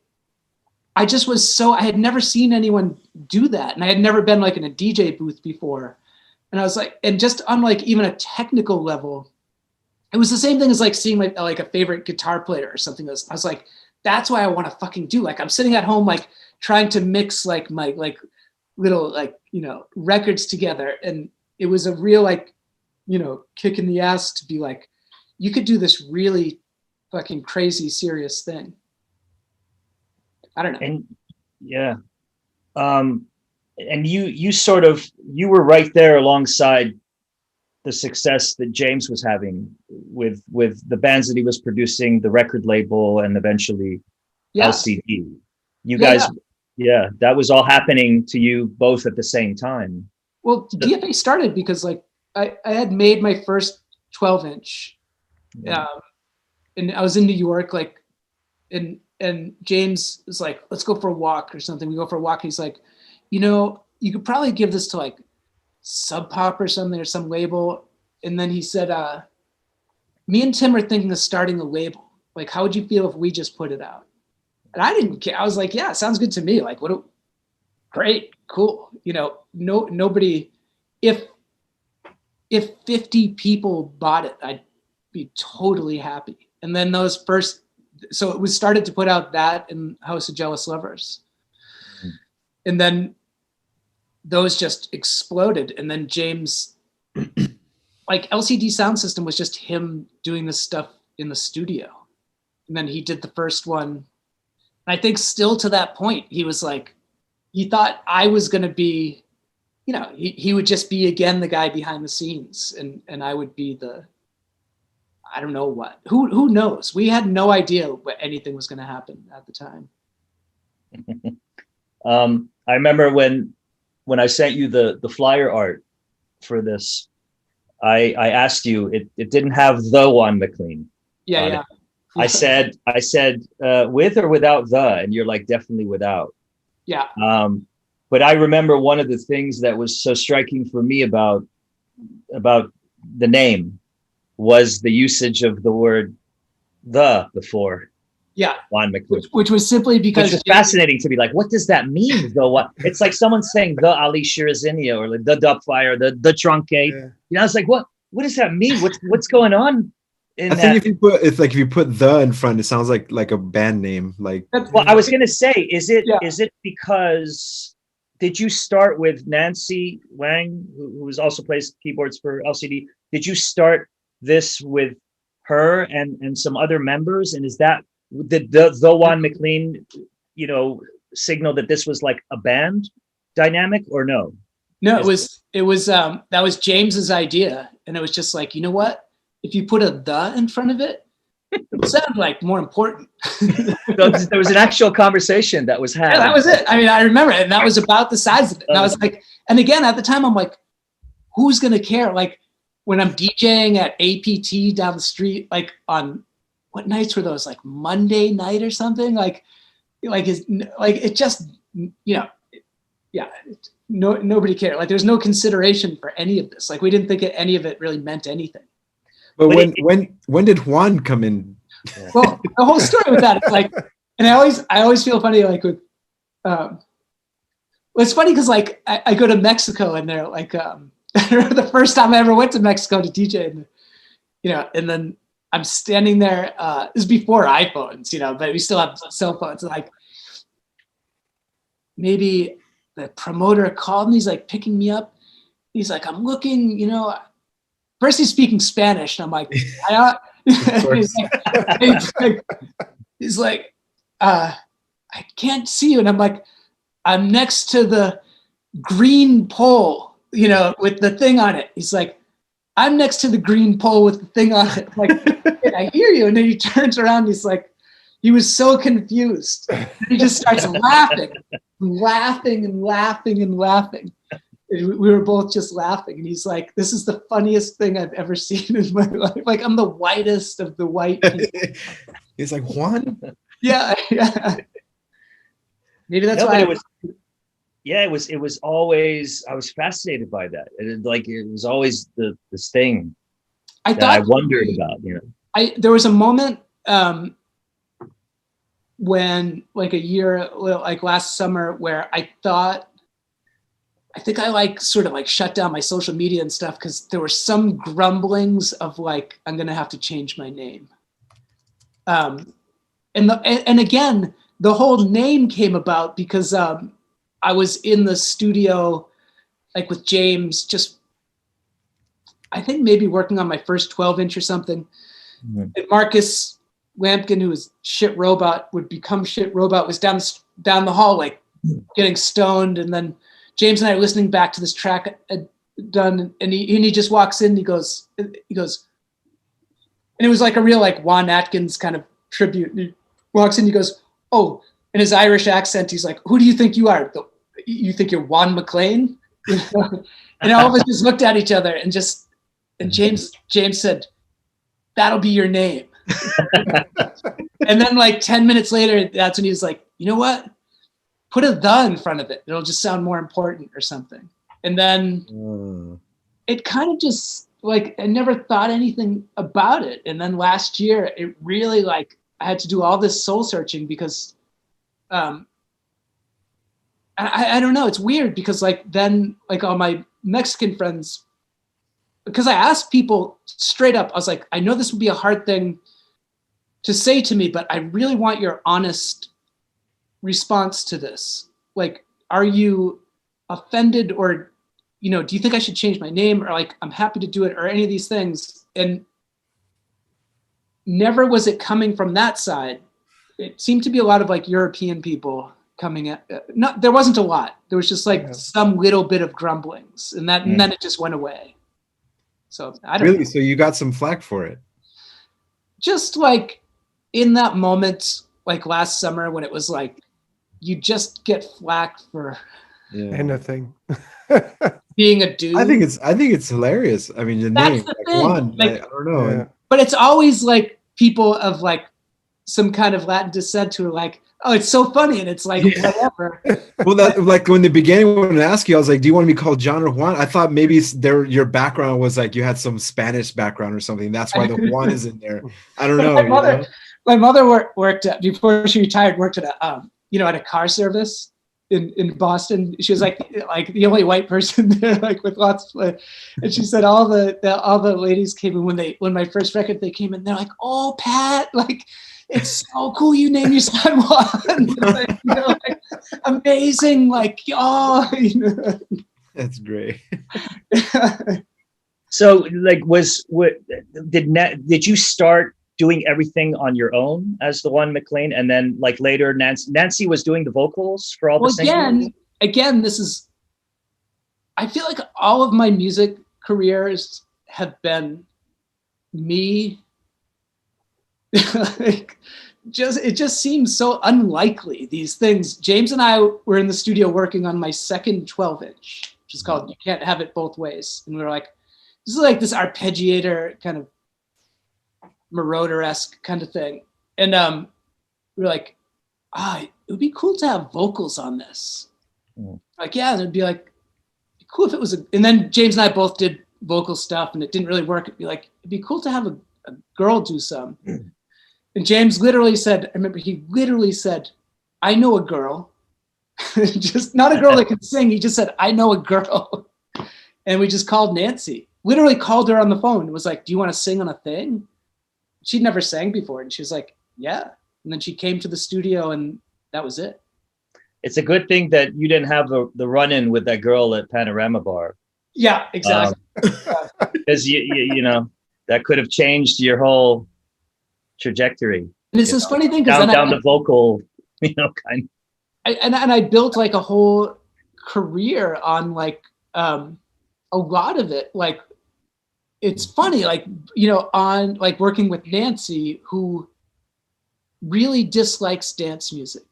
You know, she was coming from this like 80s electro kind of thing, which is a kind of dance music, I guess. But like, she hates like being in clubs. She hates like 4 a.m. when it's like, you know, all the stuff that I love. And I guess it kind of worked in that way, you know, because she always did things that didn't make sense. Did you ever go to like raves at all in the early days, in your early days? Or was No. that way out of your realm? Any Frankie Bones Storm raves? Storm raves? It's like what we call raves. And Matt would have a good perspective on this because like when people use the word rave, like I think of like a field in the middle of nowhere. Yeah. And now people are like, oh no, I went raving last night because they went to a 200 capacity club or something. Yeah. I think raving is partying now. Like, in the United I States- raved so True. hard last night. Like, That's true. Yeah. But I think But I guess in the 90s there was raves, like in like the proper context of raves. electronic music, and definitely in the UK, it just meant a legal party. Yeah. That was a Yeah. rave. Yeah. And in the United States, the culture was very like almost like hippie-ish kind of thing. Yeah. Candy Kids and Yeah, exactly. glow sticks and Yeah. And I remember culturally, for it me- just wasn't my thing. for me, the difference always was in how kids at the raves in America dressed. Mhm. Like I was playing in Europe a lot at big raves, and then coming back to the States and playing raves, and I thought it was really silly with the bell bottom, like the baggy pants and the glow sticks and the. Exactly. You still see them. You still see that. I They're saw still some in around. San Diego last year. Yeah. They're still around. Yeah. But But I don't you even know didn't- where did that even come from? I don't even know where it came from. I don't here. know either. I really don't Yeah. know. It didn't come from the Europe. No, Right? in Europe, people were dressed. Even Right. the young kids, they were looking smart. Yeah. Like, they were dressed up. Yeah. You should have asked Frankie that. Yeah. Call him on now. Oh, no. And none of us will have to talk. John did you know, you mentioned the Sub Pop guys and their sort of A&R approach. They kind of gave you guys a lot of money and let you do whatever you did. Was that James's approach as well, or was he really, you know, because he's so into the production of everything, was he really zeroing in on the production and advising you on any of that as your A&R, or was he just kind of letting you do what feels right, and if he was into it, he would release it? If not, you know, you move on to the next thing. Well, in the beginning, when it was like James and Tim, it was like they had this insanely tough filter. So I would send them like I would burn a CD because you couldn't send the music over the internet at this point, and I'd send them a CD that had like 20, 80% complete tracks, and then they'd say, "Oh, that one, number 5, is cool. Come to the studio and we're going to work on that one." And then you go to the studio, put all the parts up on the board. Then James would mute like 5 things, and I'm like, man, it took me a week writing that patch in the Waldorf for that thing. And he's like, yeah, but we don't need that, whatever. Yeah. And it would be like a serious thing. So like we would work on a track for like a long time. Mm-hmm. It's one of those things now I think about where I have friends that make a track in a day. That's Matt. Every day. Yeah. Like Dave, do you take a long time to make tracks? I can crank out a track in a few hours sometimes, but it depends. Finished. Wow. It depends though. But it's Sometimes pretty vibe, right? weeks. It depends on sometimes you get into this groove when you're just like something just clicks right away and just like immediately everything just starts like just there's some voodoo in the studio or something like and everything, yeah. But when I hear your stuff, I think of it sounds kind of live. Like it's like you get stuff going in the studio. Mm-hmm. Is that true or no? Or you like kick drum, then the next thing, then the next thing, then the next thing? David, are you mixing down as you're yes. adding the elements? You're mixing as you go. And Matt, you do the same? Pretty much, yeah. Pretty mix, yeah. And what about you, John? How are you? Kind of, yeah. I think so. It is different when you're jamming live, right? Because then after is when you mix everything, and instead of you like playing something live. I just in the studio get like all like, drum machine, the modular, like whatever, all the stuff with sequencers, and I record like a whole long take of it, and then go back in. You take the parts that you like. Yeah, and that's where it takes. I can't work that way for some reason. Like, there's a lot of people that do. I tend to I like having everything MIDI as much as possible. Yeah. Then I can go in later on and then take and move stuff around and have more control of everything individually rather than a live jam where it's like everything is there recorded and I have to take what I like. I want to go back and be like, okay, I don't like this, and I would take this out and edit this part. So that's why I build layers. So it's like kick drum, synth, maybe a bass line, then everything else on top. You know what I mean? And then mix as I go. Yeah. I don't know if that's weird or not, but that's just kind of always how I've done it. Yeah. Yeah. John, as a guitarist, heavily getting into like dance music, how often are you using the guitar in the studio and using it in creative ways? Like I love using my guitar and running it through like tons of effects, like Guitar Rig or something. And like, if I need some atmosphere in a track, that's usually what I'll do. Or I'll get like someone who, like a session guitarist who plays really good, to come in and just do some stuff, and then they leave, and then I run it through tons and tons of plugins and make it, create some sort of a live, organic feeling in the track. And that helps me, ultimately produce like a finished track if I'm kind of stuck with just a beat and a bass line, Yeah, it's kind of like instant vibe. But instant vibe, yeah. I started doing it again recently just because so many people, like really young producers, especially in Mexico. It's like a big part of like the Mexico sound right now that I love so much. Like, when you do this long enough, things just come back in cycles, and they go away, then they come back. Yeah. And all of a sudden, like the last few years, like Mexico, it's so up my alley, and like just a lot of people doing stuff with guitars, like slow, chuggy, like really slow. Yeah. Oh, didn't you guys have Ribeiro on here? Yeah. His I'm going to mention that. Yeah. Same thing. Yeah. That's what I'm talking about. What's interesting? Like in the techno realm, I don't really hear many names coming from techno. From Mexico for some reason.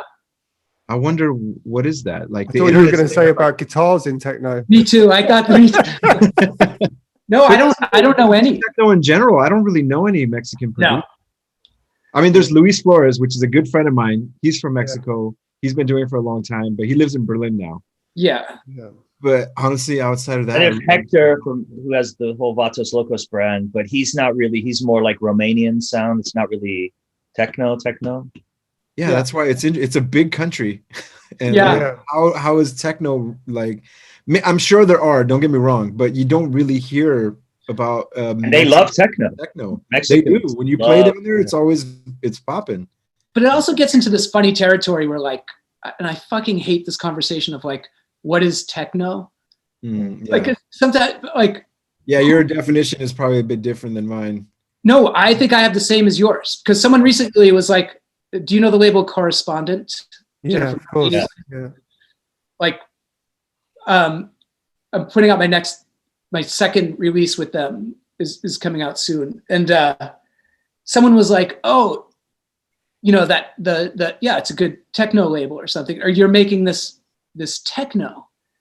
I'm like, it's, or someone said it once about a track that had come out a couple of years ago that was 100 BPM, and it just was super heavy, like super chuggy, dark, 100 BPM, and I'm like, it simply can't be techno.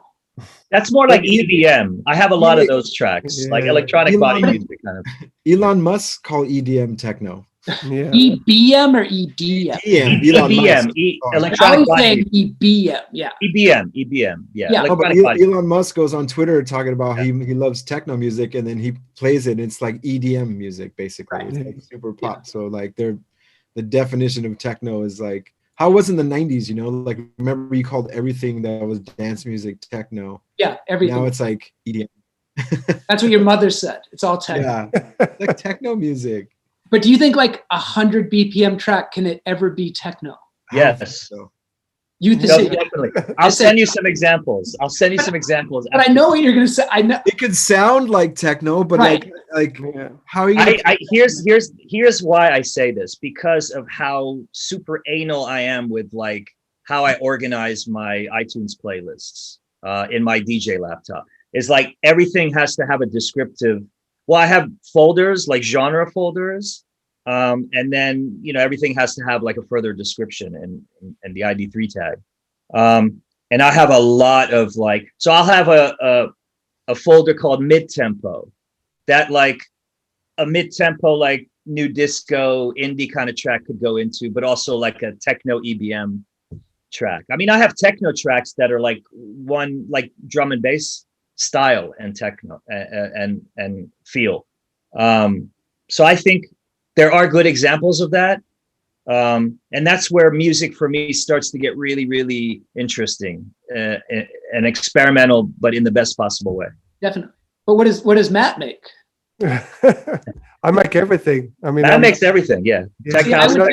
I did a remix this week. One version was 110 BPM, and I did another version of the remix at 123 BPM, just because it sounded great at both tempos. So, would you label the slower one techno?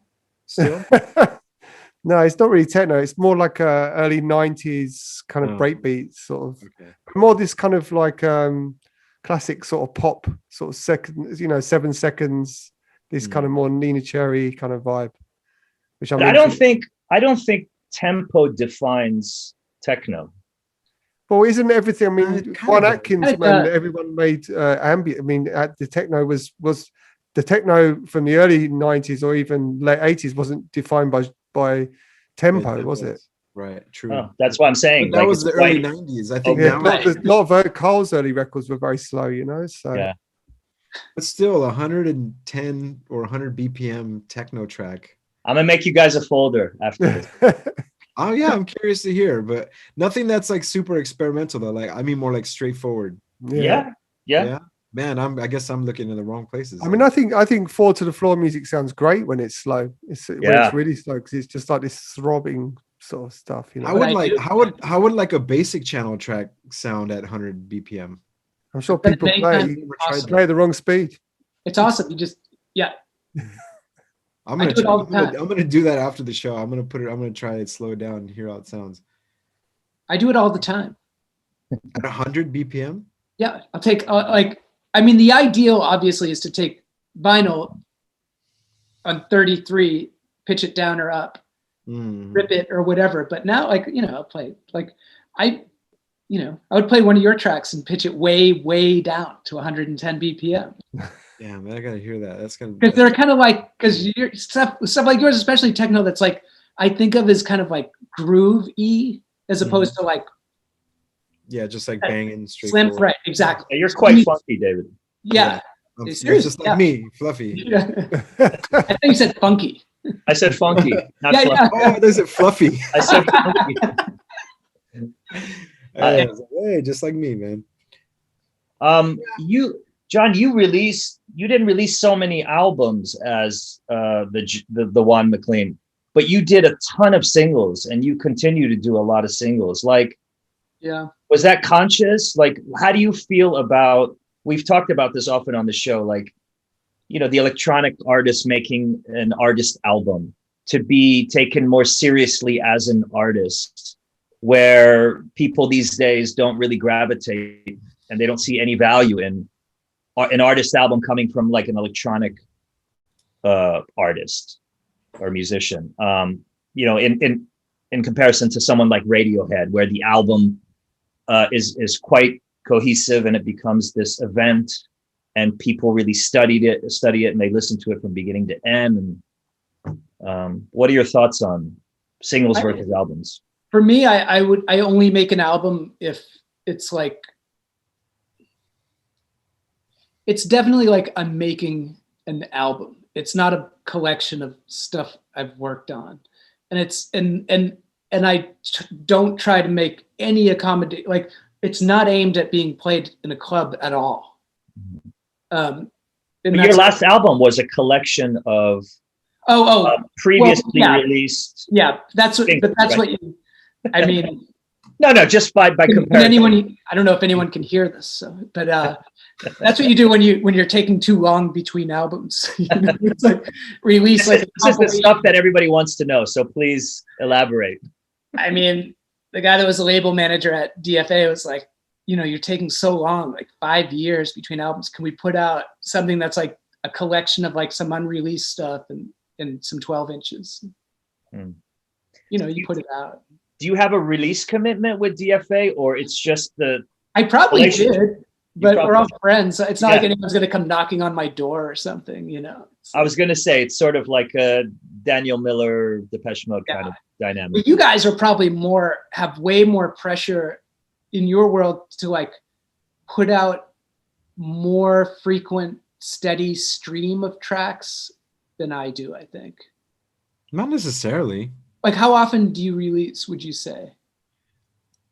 Me personally, in the last year or so, it's been a little bit slower, but I only release it wasn't because I was pressured to do it. I just release stuff because I write so much and I just wanted to get it out. Yeah. But I never felt like pressure that I had to, you know what I mean? Like if I stopped for a year, it probably would never happen because I'm always making tracks. Yeah. But yeah, I don't think I ever had the pressure to release anything. Pressure, like I meant like. Do you mean like label pressure or just just feeling like to stay relevant, like right, exactly. People don't forget about you. Right, so people don't forget about you. Yeah, I mean there is a little bit of that.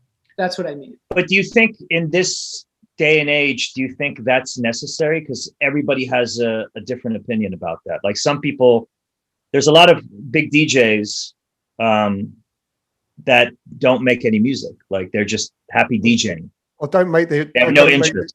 Or they don't actually produce the music that comes out. Or I'm saying like I'm not necessarily talking about that. I'm talking about DJs who don't really care about having their name on a remix or a production or an album or anything like that. They're just happy that their name is on a flyer. But I think those DJs reach a level where like they don't have to. Like they're big enough to where they're gonna get bookings where they release something or not. Versus me, I feel like I have to keep putting out. About underground DJs, not like big, massive DJs. There's very few though, Ali. I mean, I think DJs like if you look at like Ben UFO, I mean, he's with Hessel Audio. He's got a great label radio show, but he's I don't think he's ever released. I'm kind of talking more about like the Ben UFOs and the Jack Masters. Like DVS1 is one of those guys too. He barely ever releases music, and he's like always busy. But yeah, he's made a name for himself as a DJ over being a producer though. Yeah. So for me personally, I think I'd have to keep putting out music, but I just want to put out music anyway. Yeah. But if I didn't, I probably would easily fall under the radar. Yeah. There's just so many producers out there now. It's crazy. That's what I meant about pressure. Yeah. Oh, okay. I thought you meant like label pressure or something. No. Like pressure, that pressure of like. Yeah. Yeah, there is for sure. There's some of that. I don't know if it matters, but that's what I feel. That's how I feel it. That's the way it works for some reason. But maybe I don't think we definitely don't have the cycles that people, producers or artists had in the past of the whole album touring, make another album. That's just completely gone, I think. Yeah. It just doesn't work. But do you think albums are important nowadays? Yeah. Going back to my original question. Yeah. Oh, that was okay. They are like, Thank you, David. All right, dude. I mean, when I put out an album, there's like a whole other world of people that it reaches that would like, they don't go to clubs or whatever. Mm. That's But you all. make is it like a non-dance album or is it Right, still, exactly. It's Yeah. it's not aimed at a club in any way. yeah. Like that's all I make. Like my music is all club Yeah. focused, like it's always been that way. That's always what I've just been into. I mean, besides Yeah. like the hip hop side, but I don't have the confidence to release any hip hop stuff. Yeah. Like I would Oh, like you should, man. You should combine. I mean, you should Dude, maybe. I've tried. I've tried to combine techno and hip hop beats. I haven't perfected it. It sounds terrible. But It's called trap, isn't it? Is that what it is? The thing's trap, isn't it? It's just 808s. Yeah, I met 808 this, beats. But I met this. I personally like Flying Lotus. I like Jay Dilla. I like Madlib. I love the sampley hip hop stuff, but also like the more electronic-y stuff like Flying Lotus does, Well, I mean, David, you must know, talking about like slow tempo techno, you must know Jay Dilla, the Big Booty Express track. Yeah, of course, man. Yeah, But I mean, still, which sounds like craft work, but it's just like super pitched down. Yeah. Yeah. That's 4 to the floor. Yeah, I don't know, man. But me personally, I think when I get it to a point where I'm comfortable with it, maybe I'll do an album. But like I've been talking about this for years, I just haven't done it. Yeah. But this is the thing. I think most techno guys who have made albums, myself included, the problem is you might end up veering away from the dance floor, and that's how am I gonna appeal to someone who's not into techno? Everyone's gonna be like, who the hell is this guy making this shitty hip hop album? Like I don't know. And I think, and the same with do it under a different name, maybe. Yeah. And the same with why do that? Because you'll bring the truncate baggage. The truncate name is associated with a certain sound. I mean, I think a lot of our audiences expect from an artist album that we do, expect it to sound like our DJ sets. Yeah. And they're disappointed when it doesn't. It happens to me all the time. Yeah. But I mean, do people listen to dance music albums nowadays? That's the magic question. Yeah. That we don't have an answer. I think we should ask the people watching. Yeah. What do you guys think? Maybe we'll do a poll after this. I have a feeling actually we could ask Chris. The older people that would listen to it versus the younger people that probably don't. That's my guess. The other interesting question to me, similar always, is like, would you rather be DJing? Do you like DJing or being in the studio?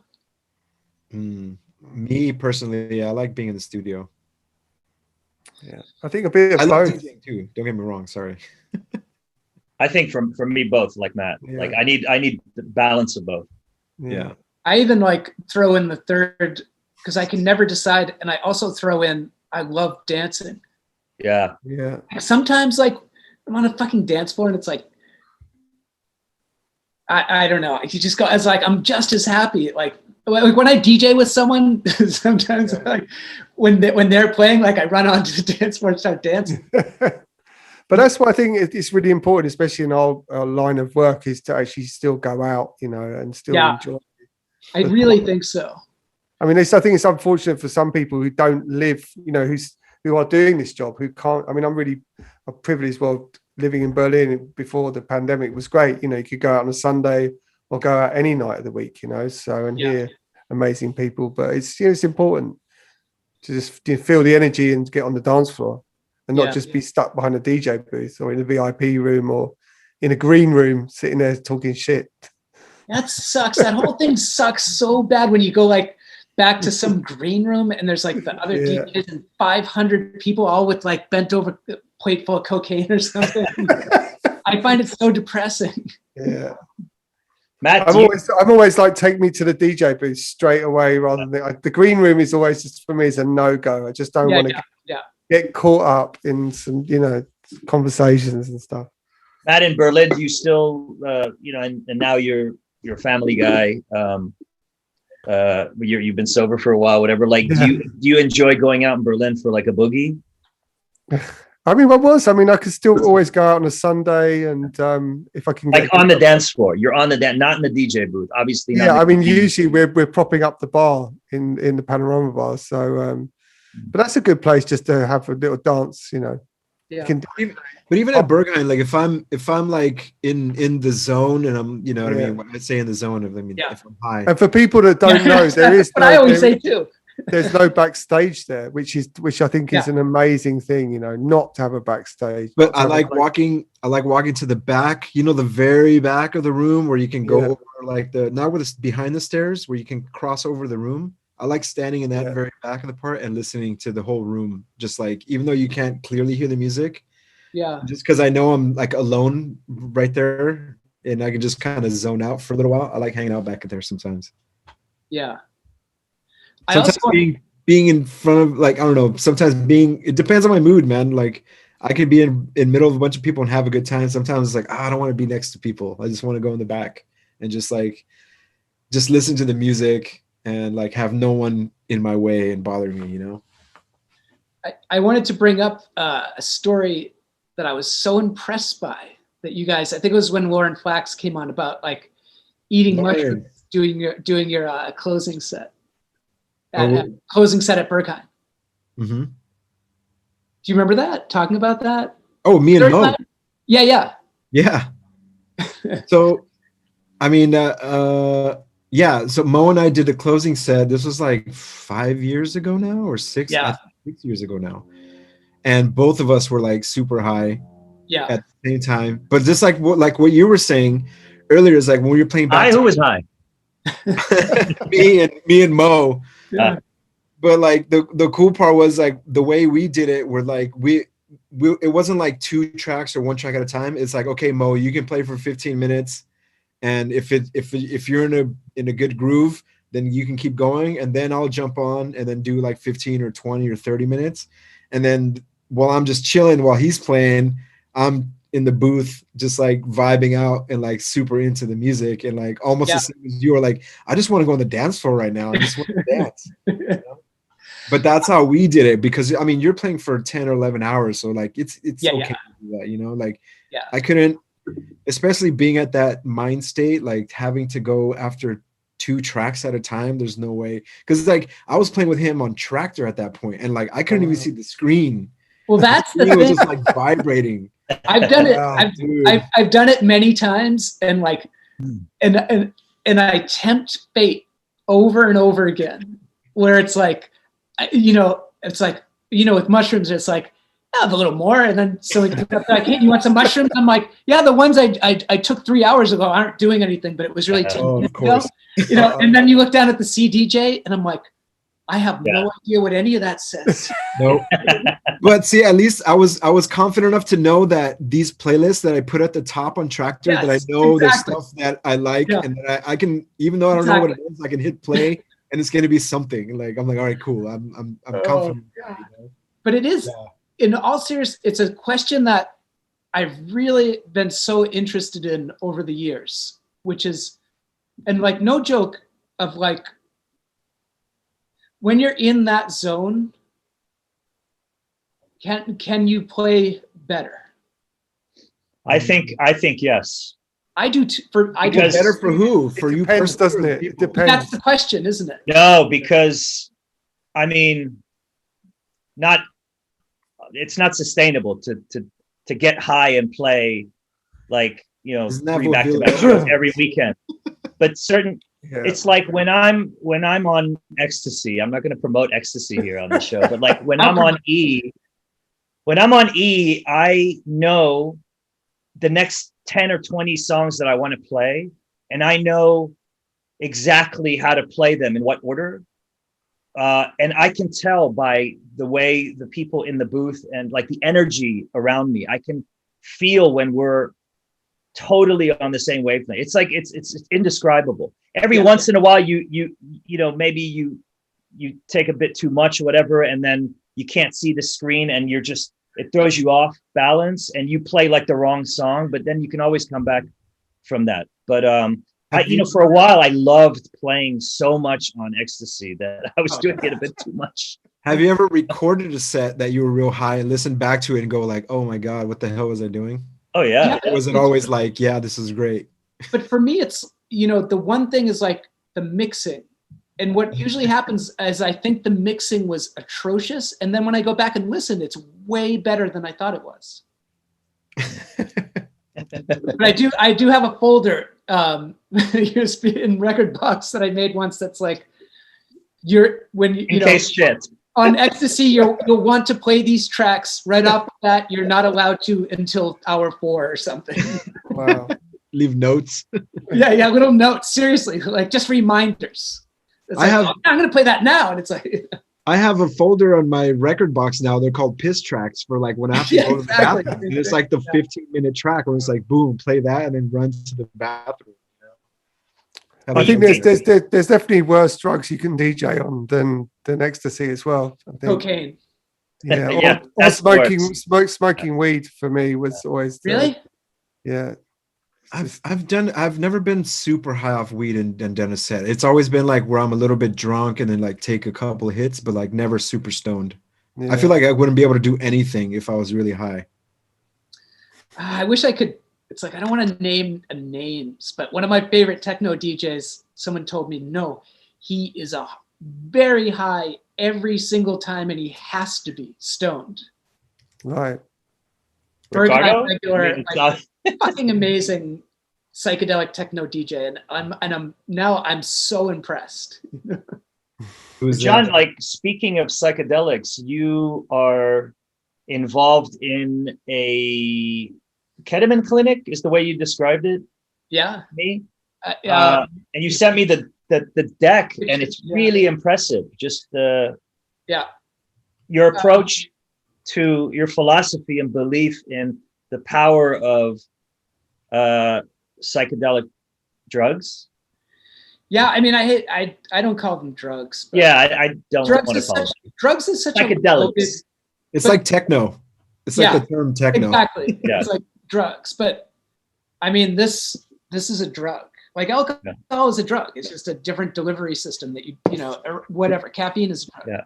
But it's me and a therapist and another guy are opening a ketamine clinic because, well, for one thing, I do believe it. It's an effective treatment, but it's the one that's legal here. We're opening one here in New York.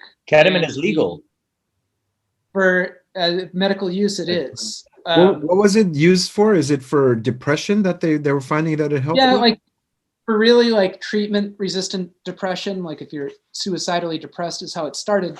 Mm-hmm. They would get ketamine in you, and kind of mysteriously the next day you're not depressed anymore. Wow. And nobody so really it's not knows. While you're on ketamine that you're no longer depressed or suicidal, and then it wears off and you go back to being. Yeah, it's more the after effects. But really quickly, it's all of the like psychedelics are very quickly being sort of scooped up by the pharmaceutical companies and the medical industry, and it's already being contextualized as a medical intervention. And what we're doing is it's kind of like a very underground, like bringing the underground up of not using it as a medical intervention, using it as a sort of like a spiritual, metaphysical intervention, basically based on this principle of, if we live in this insane capitalist system right now, it's totally insane. The statistic right now is like at least 50% of Americans are depressed and suffer from anxiety. It's like that system is destroying people. So what sense does it make to use psychedelics as a way to like fix people so they can just go back into that system? Like that's not the way to go about it. So this is more like, for example, I have a friend that went to a ketamine clinic here, and she wanted to talk to the doctor about her experience and things that she went through. And he said, don't pay any attention to that stuff. It doesn't matter. and we're doing the opposite. It's like we're trying to induce like these experiences in people. You know, you work with a therapist, and is this a more modern version of psychotherapy? yeah, I mean, LSD and MDMA, their first uses were in clinical, you know, like therapists were using them. In the 50s and 60s, therapists were sitting with people on LSD, like kind of like doing therapy with them. And it was kind of like blowing up our understanding of, you know, of how the mind works. And then it got squashed by Nixon and everyone else after. But so yeah. when did ketamine, when was that legalized in New York for medical use? Is that relatively recently, maybe like 3 years ago? Oh, okay. Wow, I thought it was way more recent than that. But where are they? I think it's like I don't know if California is, or I are think they? it is. It's legal. Yeah. Is it? In like Colorado too? No, I feel like those are all the states that would be the first. Yeah, I don't know the other ones, but I've never done it before. You never did ketamine? Wow. It always, when I see people on it, that's what turns me off. Yeah. I don't really understand doing it in public in a club or something. It doesn't feel like a party drug to me. I don't think it is. It's not. But is it still big? Depends on who you ask, I think. Yeah. You can't take it when you're drinking. That's the worst thing you can do. For anyone that hasn't done ketamine, never drink and do ketamine. What do you think? Like, what happens? Do you think it just? I mean, you know, take it from experience. You end up in a K-hole that you can't get out of for like an hour and a half. Oof. You know, and you want to die. Like you're like, what's that movie that Julian Schnabel made about the guy who was like alert, but he couldn't move, and you just see his eye. Yeah. The only thing he could move was his eye, right? And like, that's how you feel when you're in a K-hole. You're awake. You're not passed out. Everyone's talking about you. You can hear what's being said. And you can't do anything. And, you know, but you can't respond, you know, until somebody really says something that you don't want to do. Like, oh, I think we need to take him to the hospital. You're like, oh, you know. But it's, I mean, there's quite a few famous DJs that have also taken it while playing. And a lot. I still know a lot that take. But and passed out, stuff like that whilst playing, which is fucking. I mean, you're playing with fire. Yeah. What's the point? That had happened to me. I went down. Oh yeah, wow. I heard I think Richie Ahmed, he collapsed in Dublin. He literally, he's a big guy as well. He just passed out. You go down like a tranquilized horse. Like that's what it is, right? It's like a tranquilizer. Yeah. Right? Yeah. And it paralyzes you. Yeah. Yeah. I don't know. Never done it. So you must. I mean, it's quite obvious to everyone, I guess. Like, I mean, you had the period in the 60s and 70s. All these incredible artists, they were all on psychedelics, and they were making the most groundbreaking music that we still listen to, and we continue to buy the same albums over and over again. And you know, sometimes, you know, you'll hear the stories behind it. You know, Beatles dentist over dinner slipped LSD into their drink, and then they went on to make, I don't know, Sgt. Pepper or Revolver or whatever.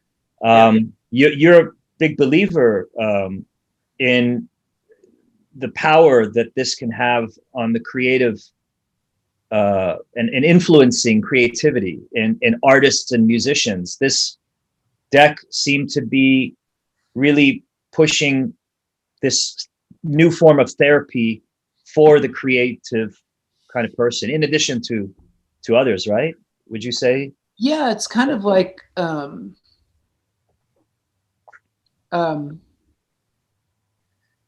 thing that can happen is as you get older, like even with neural pathways in your brain, part of why life can become really hard and even maybe boring is you just, as human beings, like we just get into these ruts of doing the same things the same way and thinking the same things the same way.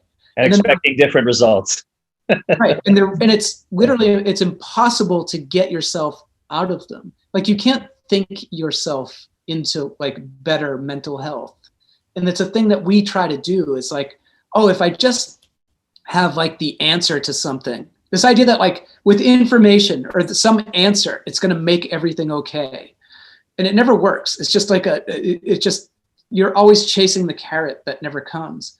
And psychedelics, even on an organic level, like break up these neural pathways in your brain that are like these ruts that you're in. And that's what depression is. And that's what addiction is. There are these ruts, like feedback loops in your brain, neural feedback loops.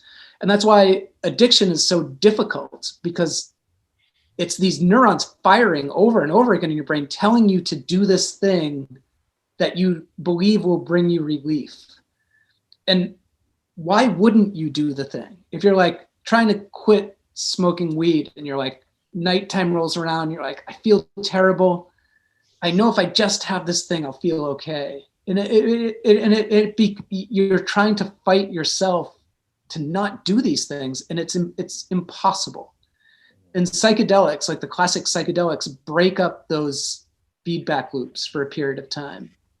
So with a really like heavy, like macro dose of something, like honestly, like ayahuasca is the most effective at this. I was going to ask you about ayahuasca, because literally everyone I know has done an ayahuasca kind of. Yeah, many times. Like I've been to Peru, all that stuff, and it you know, it absolutely revolutionized my life for all these reasons. Like it's a total like restart for your brain, especially as you get older. And all aspects of your life, not just you as a musician. Yeah, and then you have to do the work. You know, you go and you do ayahuasca, and you're maybe painfully shown like what a jerk you can be to like your wife or something, and it's awful, and you're like, Jesus Christ, that's really me, I do that. And you know, then you have to go and change that stuff. But, so you become more self-aware, right? And do you feel like you become more to others? Do you become, and to yourself maybe, like more agreeable as a person, or tolerant of things that before would upset you or ruin your day or something like that? Did you let all that go? Is there a lot of letting go of there's a lot of like ruts, you know, as you. Yeah. And there's a lot of, when you go down that path, there's a lot of sort of like integrating things about ourselves that we push away all the time, and other people. And on a sort of macro level, politics right now is a good example. Mm-hmm. It's like you have everyone on one side, like everyone believes they're right and they know that they're right. And it's like, Donald Trump sucks. Like, we have to get him out of here. I hate him. This is why everything he does is awful. And all these things might be true. And, you know, and we have to get him out and like show the Trump people the ways that they're wrong. But then you have to realize, like, the Trump people believe the same, they're coming from the same place of like looking at liberals, of like, these liberal people are going to destroy the United States as we know it. Mm-hmm. And it's these two sides like just fighting each other back and forth and back and forth and back and forth. And you have to allow both sides to sort of have their voice, even if you don't agree with it, and you don't have to condone it. Otherwise, this just goes on forever. And it's the same thing like in ourselves. Like there's things that we really like don't like about ourselves, or like behaviors or all these things. And if your answer is to like push it aside, or if you have things that you're like, you know, like even like something like sexual trauma or something, the avoidance of it and the repression of it is where it becomes really problematic. Mm. And then someday you just either at the worst kill yourself because you can't take it anymore, or it comes out in all these terrible behaviors. But in those like psychedelic states, there can be this integration of like, you know, giving those things voice, basically. Like repression is the cause of so many problems, I think. And that, I don't know, I think psychedelics are really good at bringing those things out. I don't know if that's too heady, but. No, we like getting heavy. But what if, like, I mean, it seems like as a society, we've talked about this on the show, and they talk about it on the news, is like we, as a society, both sides can't seem to agree on the truth and the facts. Like everyone's interpreting the truth or neglecting the truth to back whatever position they have on anything, and then that's where the problem area is, I think, as a society these days, one of many problem areas. How would psychotherapy, psychedelics, would that have a positive impact on people who can't agree on the truth when it's looking at them in the face? Maybe the truth about themselves, like that they don't want to face or something. I don't know. Like, I'm just kind of thinking out loud about. Because I know, and I kind of am too. And I think it's like, for me personally, it's like I mostly given up this insane drive to be right. Yeah. And when you start realizing that like everybody fundamentally believes that they're right, and it doesn't get you anywhere. Yeah. Like a Trump supporter, like who wants to close the borders and thinks like immigrants are ruining the United States. Like they believe that they're right as much as you believe you're right. And I don't know, personally, maybe it's a little bit naive and optimistic, but I'm kind of like, if you let the Trump supporter like have their say, in a sort of like non-judgmental way. Yeah. I think that the truth, I think a lot of that stuff is like, for example, like those people, it'll work itself out, you're saying, like the truth will appear. Like they don't live with immigrants, for example. Like anyone that lives, like New York is an easy answer because I fucking live, everyone lives here together all the time, everywhere you go. And I think it's just these people that don't, they demonize these entire groups because they don't have any exposure to them. Yeah, they're detached from like the real world, basically. Just living in these like rural parts of the country where they don't have to, they don't interact with everyone. No, but it's happening. Also the people that think they're right, it's because they're backed up by tons of people that believe the same way that they think too. So that's where they think that they're right. Not necessarily that but like I kind of agree with what you said about having, whether you would agree with them or not, like they should be able to have their opinion regardless if you agree with it or not. But what gets annoying is like when you don't share that opinion and they will not let it go until they want you to say, yes, you're right, I agree with you. And like I'm way more agreeable than that. I'm like, well, let's agree to disagree and stop talking about this because we have everything in common, but this one thing we don't agree on. So, but they're like, no, but like that. It seems like over the last year, especially. I mean, I've had to stop talking and block certain friends over this because like I can let go, but they can't seem to. It's like they have, and then like. If I'm saying hello or whatever, like immediately it's like they can't wait to engage me in a deep conversation about something that they want me to agree with them about. And I'm like, dude, what the fuck? It's like, they go down that, either the last year for a lot of people has been a real test of mental, what would you call it? It's like that meme of that guy. It's like the meme of that guy with the sitting at a table. He's like, changed my mind. It's like, it's not going to happen. I haven't seen that. That's good though. Really? They use it for everything. Yeah. Like you can there's like a little white piece of paper that's blank. You can put anything about any subject. And the guy's like, changed my mind. And it's like, basically means like, it's not going to change his mind. Like there's no argument against it.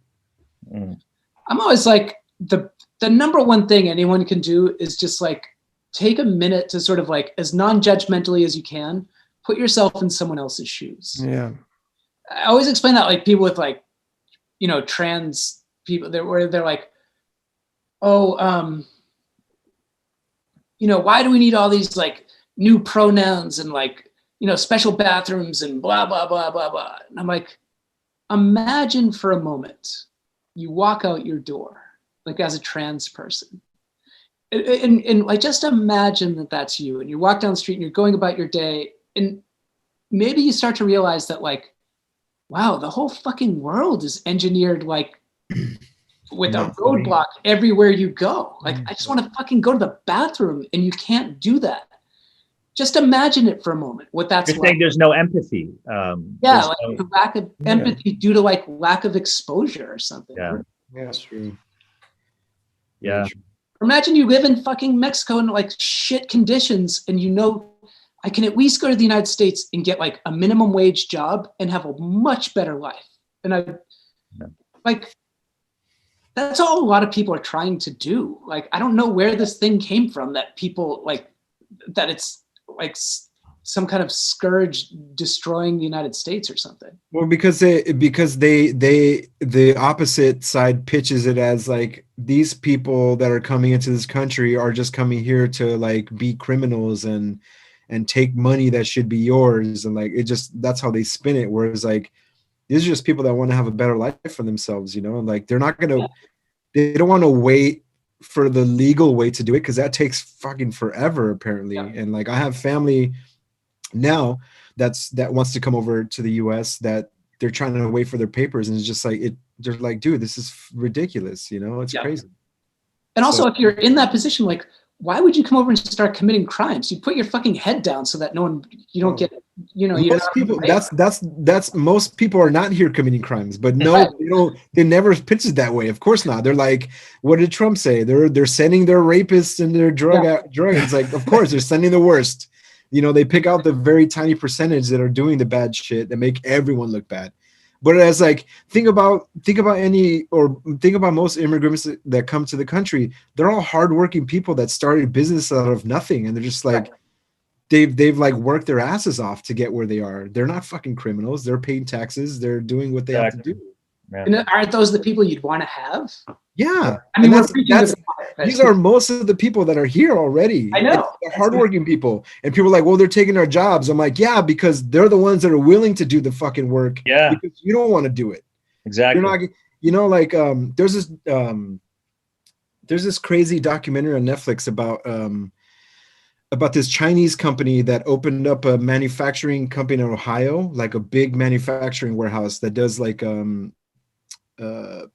windshields for cars, and they were talking about the different work ethic of Americans versus like Chinese people. And like Chinese people are like, we're used to like working for a month straight and having like 2 day, like a weekend off a month. Oh, and then they're trying to work with the Americans that are just like complaining about working 8 hours a day and getting the weekends off. And they're just like, just the different work ethic. And just like, I feel like that's immigrants coming to this country where they come here. They have a stronger work ethic. Yeah, they're just like, man, I'm here because I know I have to work for it and I have to bust my ass. Where here we've gotten very lazy. Of course we have, because we're kind of, I don't know. I feel like it's in a little bit in the DNA nowadays. You know, like everything you want your days off, and I don't know. Maybe it's different mentality, but for sure they're working harder, and they like, why shouldn't they get the jobs? Because they're busting their ass. There's jobs for everyone. Like, there is, yeah. The pandemic, there's pretty much no unemployment. Yeah. Well. John, how did you get through the last year? How did you cope? Do you think you dabbling in psychedelics made you better equipped than some of your friends or the average person in getting through it without, you know, any without developing any mental issues in the process? Like, maybe just because I've been like doing that stuff for years. Like, I'm perfectly, like, I'm fine. Like, every day I had a routine. I would get up, I'd walk to my studio, sit in my studio all day, then I'd come home. That's when I started seeing this thing you guys were doing. Like, because I couldn't believe you were watching the show. That's because I'd sit in my studio, and especially in the early days, there were times I'd just be so depressed. I was like, what am I even doing? Like, who cares about music? Like, whatever. And I just put on, just watch. Like, I'd lie down on the couch in my studio and just like drink a beer and watch or something. How do we appear to you? Like, do we appear like, does it seem professional what we're doing, or does it seem like we're just shooting from the hip and just kind of winging it and I don't know, having boring conversation and whatever? Like, how do you? I guess it helps you, right? What a professional would look like, but it's no, it seems pretty. Yeah, it's like it's Maybe organized. professional is the wrong word, but like Yeah. We're regular. regular. Yeah. So when is this clinic happening? How far along are you in? Well, just now because we just finishing the pitch deck. That's when you go out and look for money. But Yeah, there's just so much interest and money in this stuff right now. I don't think that'll be hard. So we'll see. I don't know. It's weird for me. Like I've never been involved in something like that. Raising like a couple of $1 million for a company. Wow. So. and is this something that was hatched over the last year? This idea and getting serious about it, or before pre-pandemic, I think we all took up new hobbies during the last year that we didn't have time for before. Yeah, it might have been that because we all had time on our hands, and I don't know. Yeah, and musically, what do you have that you're working on that's coming out that we can all look forward to? It's nice because for me, I'd say my routine is kind of like an EP every 2 or 3 months. Mm-hmm.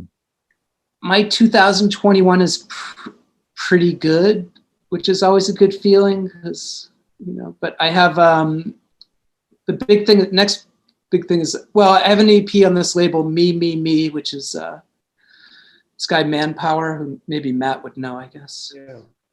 Yeah. Dean manages him. Dean Mushin. Yeah, Dean does, right? Yeah. Dean, we had Dean on. Yeah, exactly. And then I have my correspondent EP for Jennifer. Yeah, and then I have. Do you know The Bunker, the techno label, The Bunker? Yeah. Brian started a sub label they're all pieces that are like 1 hour long for like psychedelic journeying ambient music. Oh, nice. So I have one of those coming out. So are you One Power? Yes, exactly. And I just wanted, before we sort of finish the show, I just wanted to know, are you pretty hopeful with like DJing in New York in the next few months? Nobody knows really. Like the mainstay, the good clubs seem to be in good shape, except for Good Room, which is my home base.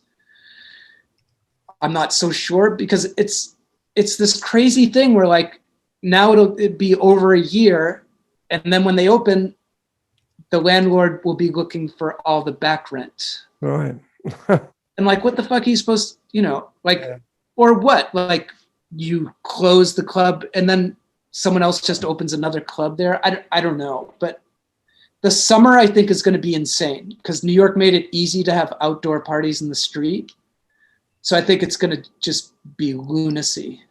And then nobody knows, but I think like in the fall, I think clubs will be open. Like right now, New York is like 30% vaccinated probably.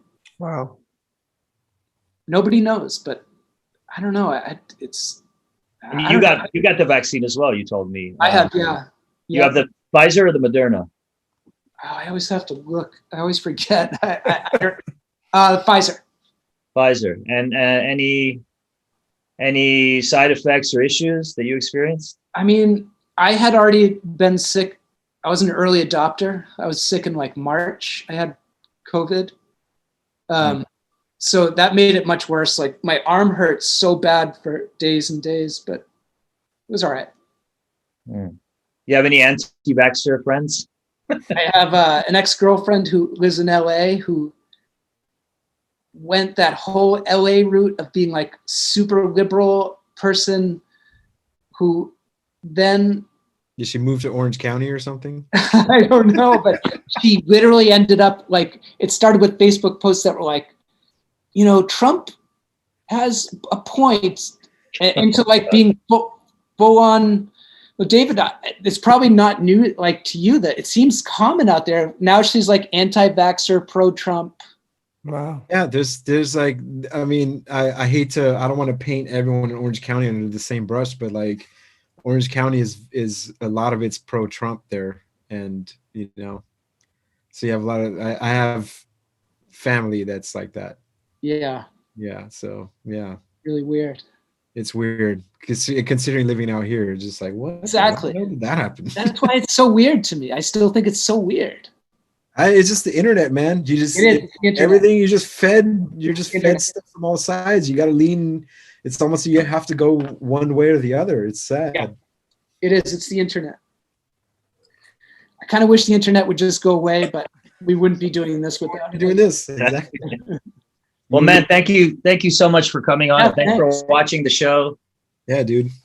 Time flies when you're having fun and good conversation. And thank you for the good conversation. El Juan, thanks. When man. do we do the real one? We need to do the. I'm gonna come up to New York pretty soon because my friend just moved into a new place in I think Greenpoint, and he's like anytime you come up you can stay with me. So I'm gonna take him up on that offer and give you a call. So, yeah. Right. Perfect. Well, take care of yourself and keep making the bombs. See you guys. See you. Cheers, guys. Good to see everyone next again. week. Thanks for watching, Next everyone. week. Hey, next week, 1 year anniversary Next week, 1 year anniversary. Wow. show. And So, what do we have? What do we have planned for our 1 year anniversary? Who's on? I don't know. Yeah, Ali. No one's on. Oh, it's just us. All right. Yeah. It's just Cool. us. We're gonna do the And podcast. I We're think gonna have the podcast episode of the first show. yeah. Yep. We're gonna Which- launch the podcast Yeah. next week, And and then, it's just gonna be us talking shit. Hopefully, I 5 think- of us. yeah, I think it's gonna be all 5 of us, and we need to all watch that first episode just before Yeah. we come on. I'm I gonna don't know do if we can that. devote a good 4 hours to DJs and beers next week, but let's try to. Yeah. That's So yeah, 1 year. Take it Crazy, easy. man. See you next Cheers, week. guys. Take some mushrooms and Peace Guys, out.